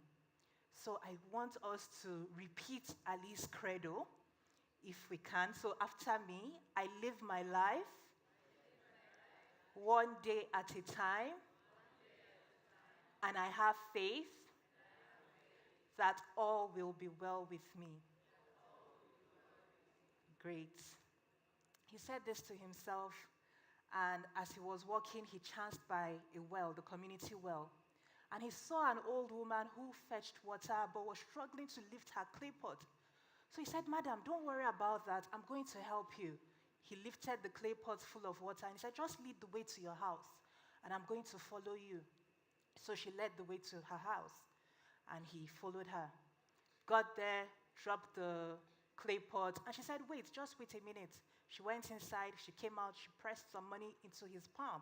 And he said, oh, you don't have to worry about that. I was just helping you. And she said, yes, you helped me, but I believe you should be paid because you did some work. He accepted it, said thank you. And then he thought to himself, okay, this could actually be the way I earn my living. So he went around asking people if they needed help fetching water for a fee, of course. And that was what he did throughout the day, and he made some money. So that evening, once again, he was at home, brewing his tea on his coal stove, and he spots a familiar face walking towards him. Ah, the traveler from yesterday. You're still in town? Come in, sir, come in. As you can see, I'm making my evening meal, I'm brewing my tea, come and join me. And the king joined him. And he noticed to himself that Ali was just as jolly and jovial and, peaceful as yesterday. And he was singing, whistling, just like yesterday. And he said, Ali, didn't I hear this morning an announcement that nobody should do anything with leather anymore unless they have a special license? Do you have a special license? It seems your work wasn't affected today. And Ali said, no, I don't have a license, but I found another line of work. Remember I told you that I live my life one day at a time, and I have faith that everything will be well. And this is what happened. I found a woman, helped her to fetch her water. She gave me some money, and I saw it as a viable career, and I earned some good money today. And the king said, but what if something should happen? This is the dry season. What if there's a drought and water should finish and you're not able to continue carrying water for people? What are you going to do? Are you going to be this happy? Are you going to be this settled? And once again, Ali said, you guys know what Ali said. I live my life and I have faith. Thank you. So the king said, okay, I still think you're being naive, but okay, if that's what you believe, fine. And then the next day, Ali got up, got himself ready to continue his career as a water carrier. He got to the well, all excited, all pumped, helped the first person. He was just about to lift the clay pot on his shoulders, and then he heard that familiar sound. Pam, pam, pa, pam, pam, pam, pa. Pa, pa, pa, pa, pa, pa, pa. Again, the town crier, the king's announcer. By order of the king, everybody is limited to 2 clay pots of water. And you can't carry water for anybody else. It must be yours alone. You there, is that your water? No, but I'm just helping this woman to carry her. Drop it, or else you can be fined or imprisoned. So Ali had to drop that and look for a new career. And he walked, and as he walked, he was repeating his mantra to himself. I live my life, and I have faith. Thank you. And as he repeated that to himself, he chanced upon some people breaking firewood. And he was like, this firewood is plenty. Are you sure you can use all that firewood? And they said, oh, don't worry, it's not for us. We are taking it to the market. We poor people, simple people, we make our own firewood and we take it home. But you see, these rich people, they don't want to trouble themselves. They don't like sweating, they don't like working. So we go to the market with this firewood and they come and buy. So Ali said, okay, this could be my next career. Since leather working didn't work out, water carrying isn't working out either, maybe I can be a firewood dealer. And so he went back home, took his axe, chopped up some firewood, took it to the market. And just like the man he met said, it turns out that firewood selling is actually very good business. So many people bought firewood. It was like it moved more than water.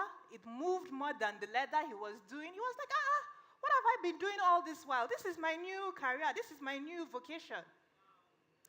That evening, once again, the traveler, who is fast becoming a friend, showed up at his door. Come in, come in, come in. As you can see, just like yesterday and the day before, you met me at the right time. My tea is brewing on my coal stove. I'm preparing my evening meal. Come and join me. And the king joined him. And he said, you're just as happy and buoyant as yesterday and the day before. Didn't I hear an announcement today that nobody should do any water carrying? Didn't that affect you? He said, leave that thing. I found a new career. Remember I told you that I live my life one day at a time? I have faith that all will be well with me. And my new business is firewood selling. And it turns out it's really good business. I'm making good money from it. And the king said, okay, I need to shake things up a bit. You know, I need to show this young man that he has a very naive view of the world. The next day, Ali shows up to chop his firewood, and he hears that familiar trumpet sound, the king's announcer, the town crier. Pam, pam, pam, pam, pam, pam, pam, pam, pam, pam, pam, pam, pam, pam. You able-bodied man, by royal decree, we are conscripting you into the king's palace guards. Come here, drop that axe, come here. And that's how Ali dropped his axe and followed them to the king's palace. And when he got there, they gave him a sword, and they told him, you're now one of the king's guards. We need you to stay here, stand at attention, stood at attention, stand at ease, and do what the sergeant major tells you. Stand at attention, stand at ease, and march up and down, keep guard. And that was what Ali did for that day. And at the end of the day, when he was relieved of his duty, he went to meet the sergeant major. Sir, I've done my work today as the palace guard. I've come for my pay. And the sergeant major looked at him and said, you don't know. If you work for the king, if you work as a palace guard, there's no daily wage. You get paid a salary.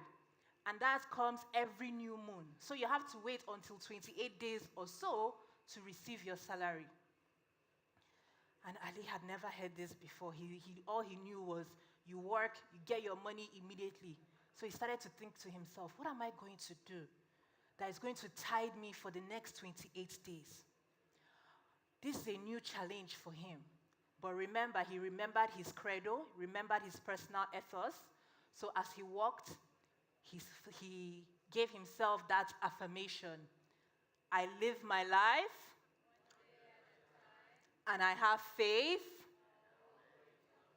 Thank you. And that's what he said to himself all the way home. Now, that evening, the king, of course, shows up again. And this time, Ali spots him and he says, hey, my friend, come. You won't believe what happened to me today. I got conscripted into the king's palace guard, so I had to drop my axe. I had to drop my firewood business. I'm now a king's palace guard. But you know the interesting thing that happened? They told me I wouldn't be paid my living wage, my daily wage. I'm going to be paid something called a salary. I have to wait for like 28 days or so until I get paid. So the king said, Sobo, I see you, you're still jovial, you're still buoyant, you know. So how are you coping? How are you going to survive for the next 28 days? That's what I'm about to tell you. He brought out the sword he was given. It was inside a sheath, a leather sheath. And he said, I was given this sword. And you know what happened? As I was walking back home, I spotted an ironmonger. And I went into his shop, and I sold him the metal blade. And the king said, you're brave, oh. You are bold.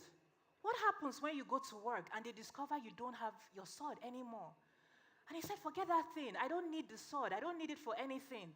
There's nothing I do with it. All I do is stand at attention, at ease, march up and down, until I'm relieved of my duty. I don't need the sword for anything. They're never going to find out. And besides, he pulled out the sword from the sheath, and in place of the metal was wood, a wooden replica. Nobody is going to know. It's just going to stay here by my side. Nobody is going to know. Nobody will find out. And then the king said, okay, it's up to you. Now you, Sabi, you know. And the next day, Ali, of course, shows up at work. Very hardworking, Ali, very hardworking, very punctual. Shows up at work, ready to be the palace guard that he now is. Very happy with his new career. And he's standing at attention, straight, chest out, head forward, eyes front. And all of a sudden, there's a commotion. And a mob rushes into the palace with a man who is bleeding, who has been beaten, who is looking very ragged, tired, dirty. And they are shouting, this man is a thief. Barao, Barao, this man is a thief. He stole something from the market. He stole some millet. And he ran, and we caught him. So we've brought him here to the king to settle this matter, because there's a no-stealing policy in this land. In Kano, there's a no-stealing policy. You have to deal with him. And the penalty for stealing, unfortunately, was the death penalty. And the king comes out and he says, okay, I'm going to settle the matter. This is serious business. This is the death penalty. And the poor man was begging, the accused, he was begging. He knelt down. He was saying, please, this is a setup. I'm not the one. I didn't do this. Please, help me, please. And the king looks at Ali, palace guard, and he says, you, come here. You are going to execute this man. Now, cut off his head. And Ali was like, shocked. This is not what he was expecting. He hasn't been trained for this. He doesn't know what to do. He's not a killer. Up until a few days ago, he was just a leather worker. Then he became a water carrier. Then he became a firewood seller. Then a palace guard. But to become an executioner, no, didn't have the liver for that. Besides, this sword can't do anything. It's a wooden sword. What's he going to do? And if he doesn't kill this man, the king will chop off his own head. He started to think. But he had to think very quickly on his feet. And then he looked at the man who was pleading, kneeling, begging. And something deep within him said, this man is an innocent man. I just know this man has the face, the look, the spirits of an innocent man. I can't be a party to his killing. And so he raised the sword in the sheath. And he announced to the crowd, if this man is guilty, I'm going to chop off his head. But you see, if this man is innocent, like he said, this my sword will be turned into a wooden sword, and I won't be able to kill him.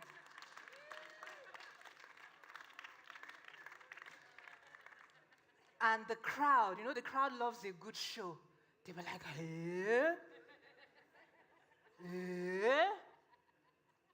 And they all, at rapt attention, waiting to see what was going to happen. Is this man innocent? Or is he guilty? Is he going to be killed and his head roll on the ground? Or is he going to be miraculously saved? And Ali unsheathed his sword. And of course, it was a wooden sword. And he said, look at it. It's a wooden sword. This man is innocent.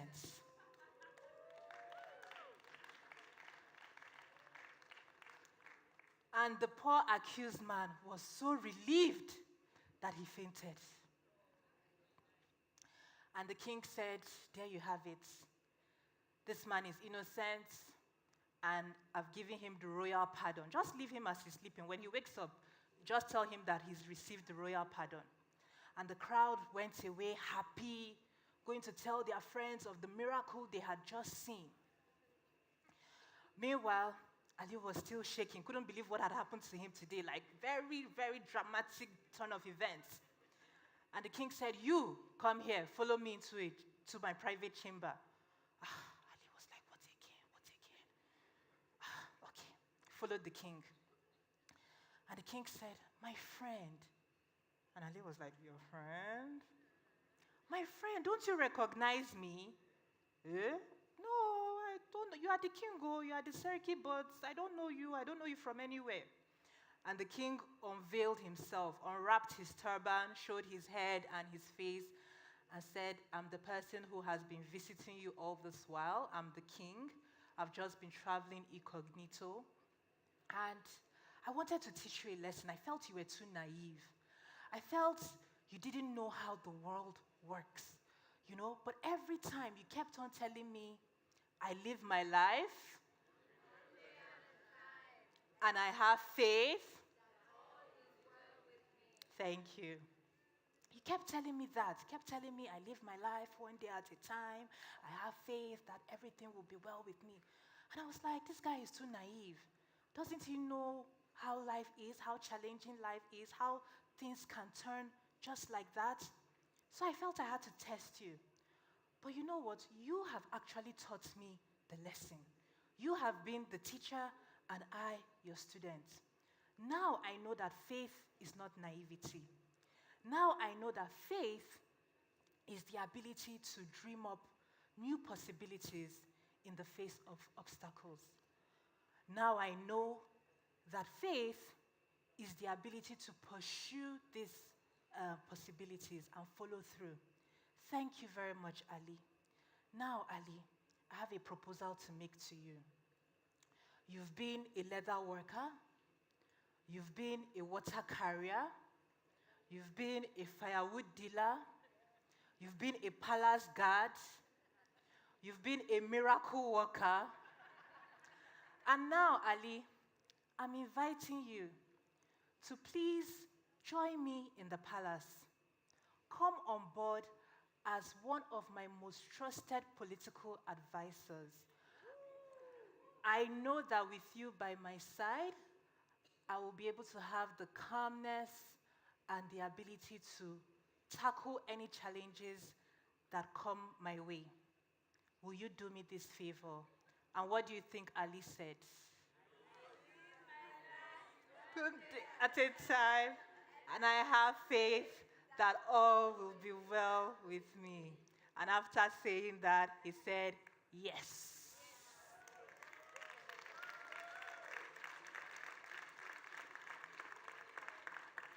Thank you, guys. Thank you.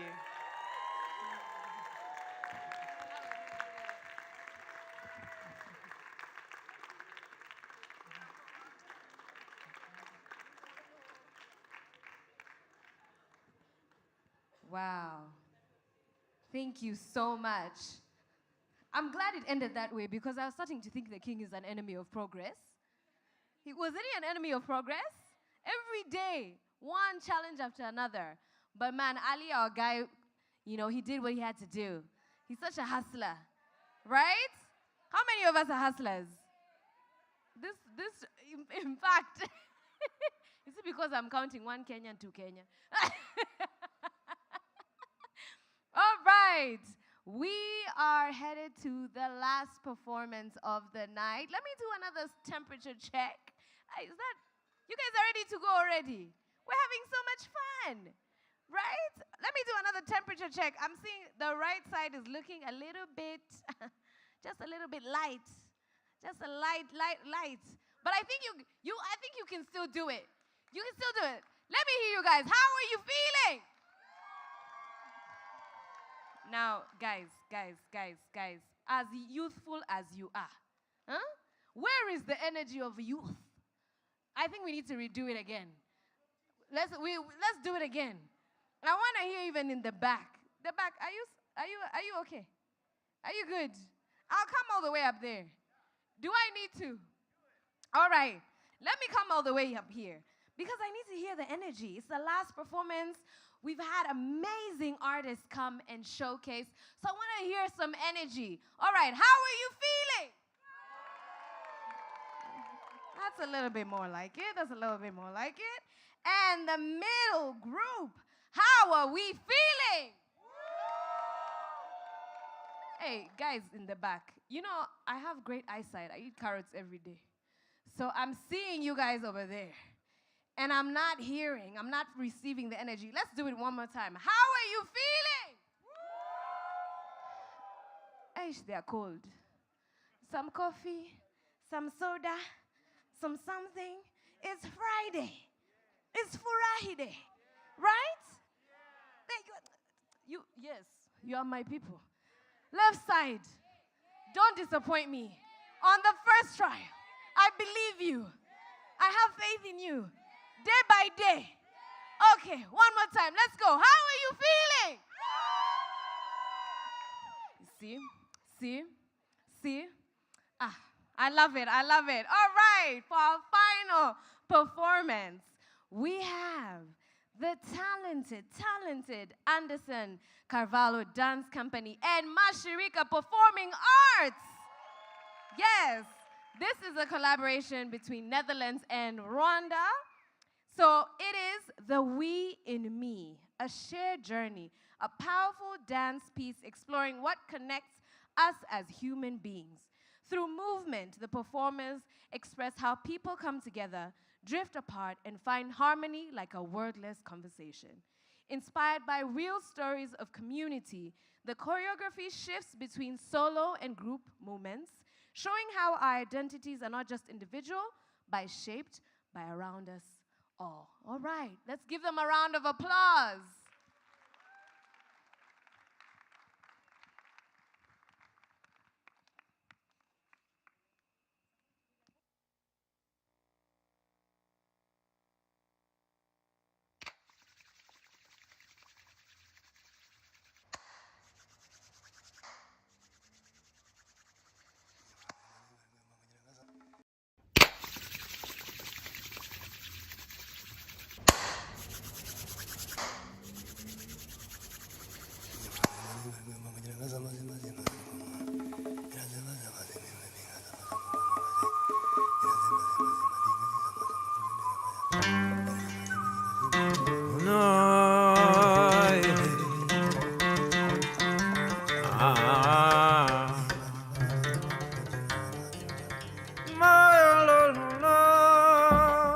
I am the flame of hope, lighting the world with peace and love, more than ever now. Let this flame be the guiding light.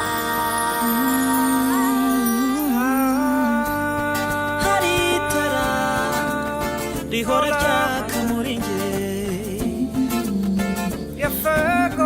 nirisiba kumurika no mu bihe bigoye nirizima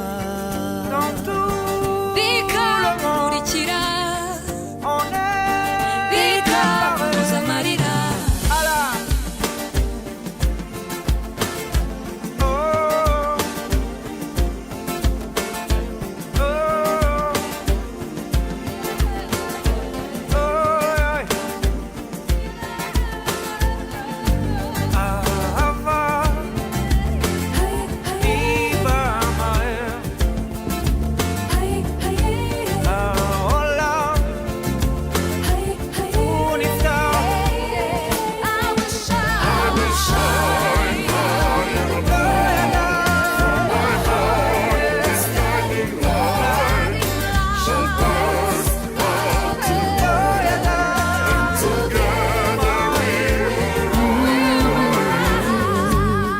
Marchons ensemble, en unisson, il y a espoir, faut juste y croire. Oui, je suis là pour toi, car je sais, il n'y a pas moi sans toi.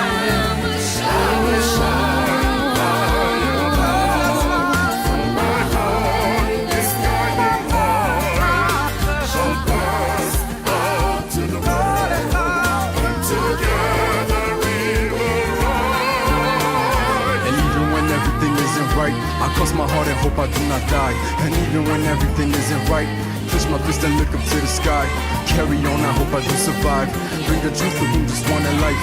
And even when everything isn't right, eventually now we gon' be alright.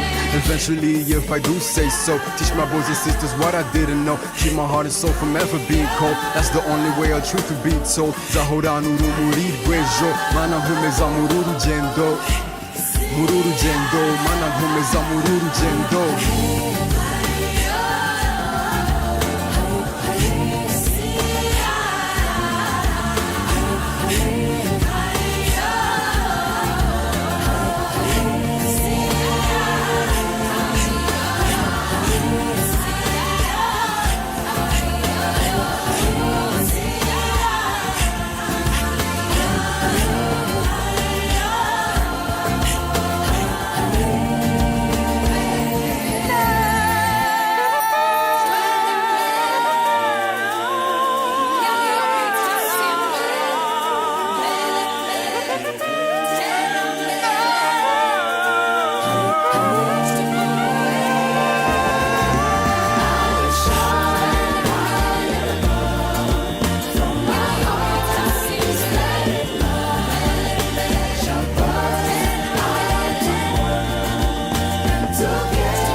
Met a man on the road when I walked by. He was staring in my face and I asked.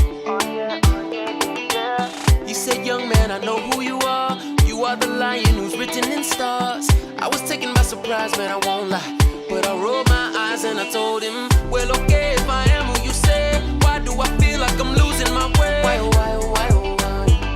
Why, oh, why, oh, why, oh, why? And he said, boy, just believe what you pray. And no, Kigali was not built in a day. My, oh, my, oh, my, oh, my. My, oh, my, oh, my, oh, my. So I said, there's a cloud.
All right, let's keep that going. Let's keep that going.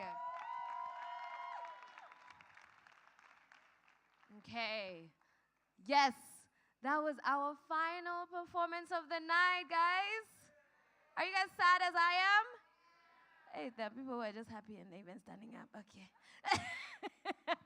But thank you so much to each and every one of you for coming through, giving your support to all these artists as they left their soul and their heart on this stage. Yeah, this is night 1 of Ubumuntu Arts Festival 2025. There's night 2 tomorrow and the finale night on Sunday. So I hope I'm gonna see you guys tomorrow and Sunday, right? Pinky promise? Okay, I love that. I love that. Thank you so much once again, and see you guys tomorrow. Yeah? Good night.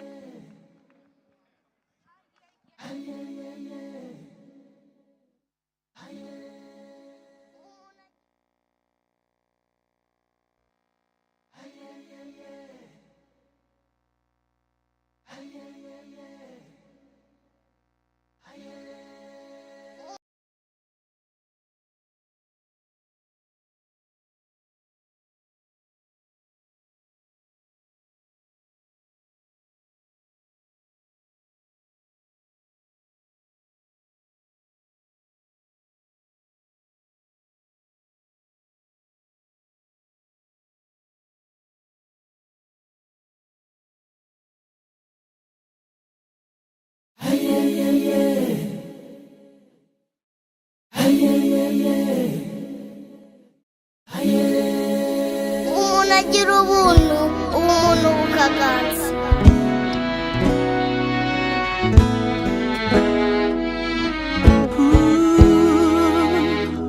Niba uri kiremwa muntu,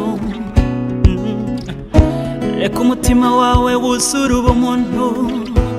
Erega nicyo waremewe kuba umuntu nyawe. Biharanire. Je viens vers vous comme l'esprit de l'humanité. Mélodie, laissez-moi vous les faire découvrir. Ubumuntu,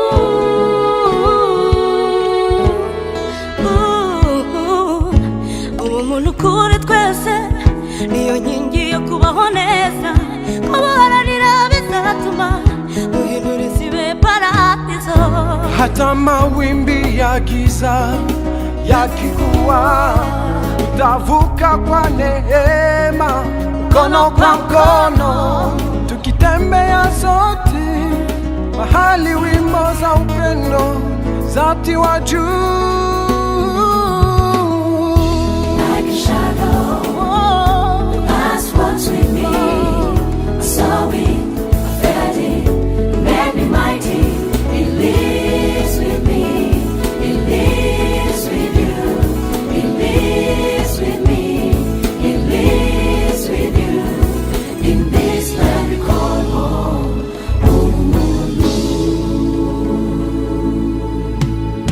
Ineza y'umuntu ituruka mu mutima we. Buri cyaremwe Imana wamba no gutuma amahoro. Ikiganza mu kindi, tukaririmbana indirimbo y'amahoro. Let's love and help each other, 'cause we all need, give a sense of humanity. As I sit and watch time pass by, my soul cries for songs of love. One world, one for all, a reason to live, a reason to be. Yeah. Ubumuntu, oh yeah. Echitonde muntu, Mukama yachitonda ngachanjawulo. Oh, yachiwa buyinza okusinga ebirala, naye ekisinga okunyuma. Obwo buyinza tubuzanyisa, tweddeko bamwe. Bandeko boya totia makasi ya bolingo elongo. Boya na mema bino na mboka ya bosangani, ya bosalisani. bobeto totambola elongo tolakisa bayebakoya wina. Like a shadow, the past walks with me. I saw it, I felt it, it made me mighty. It lives with me, it lives with you, it lives with me, it lives with you, it lives when we call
unagira ubuntu ubumuntu bukaganza.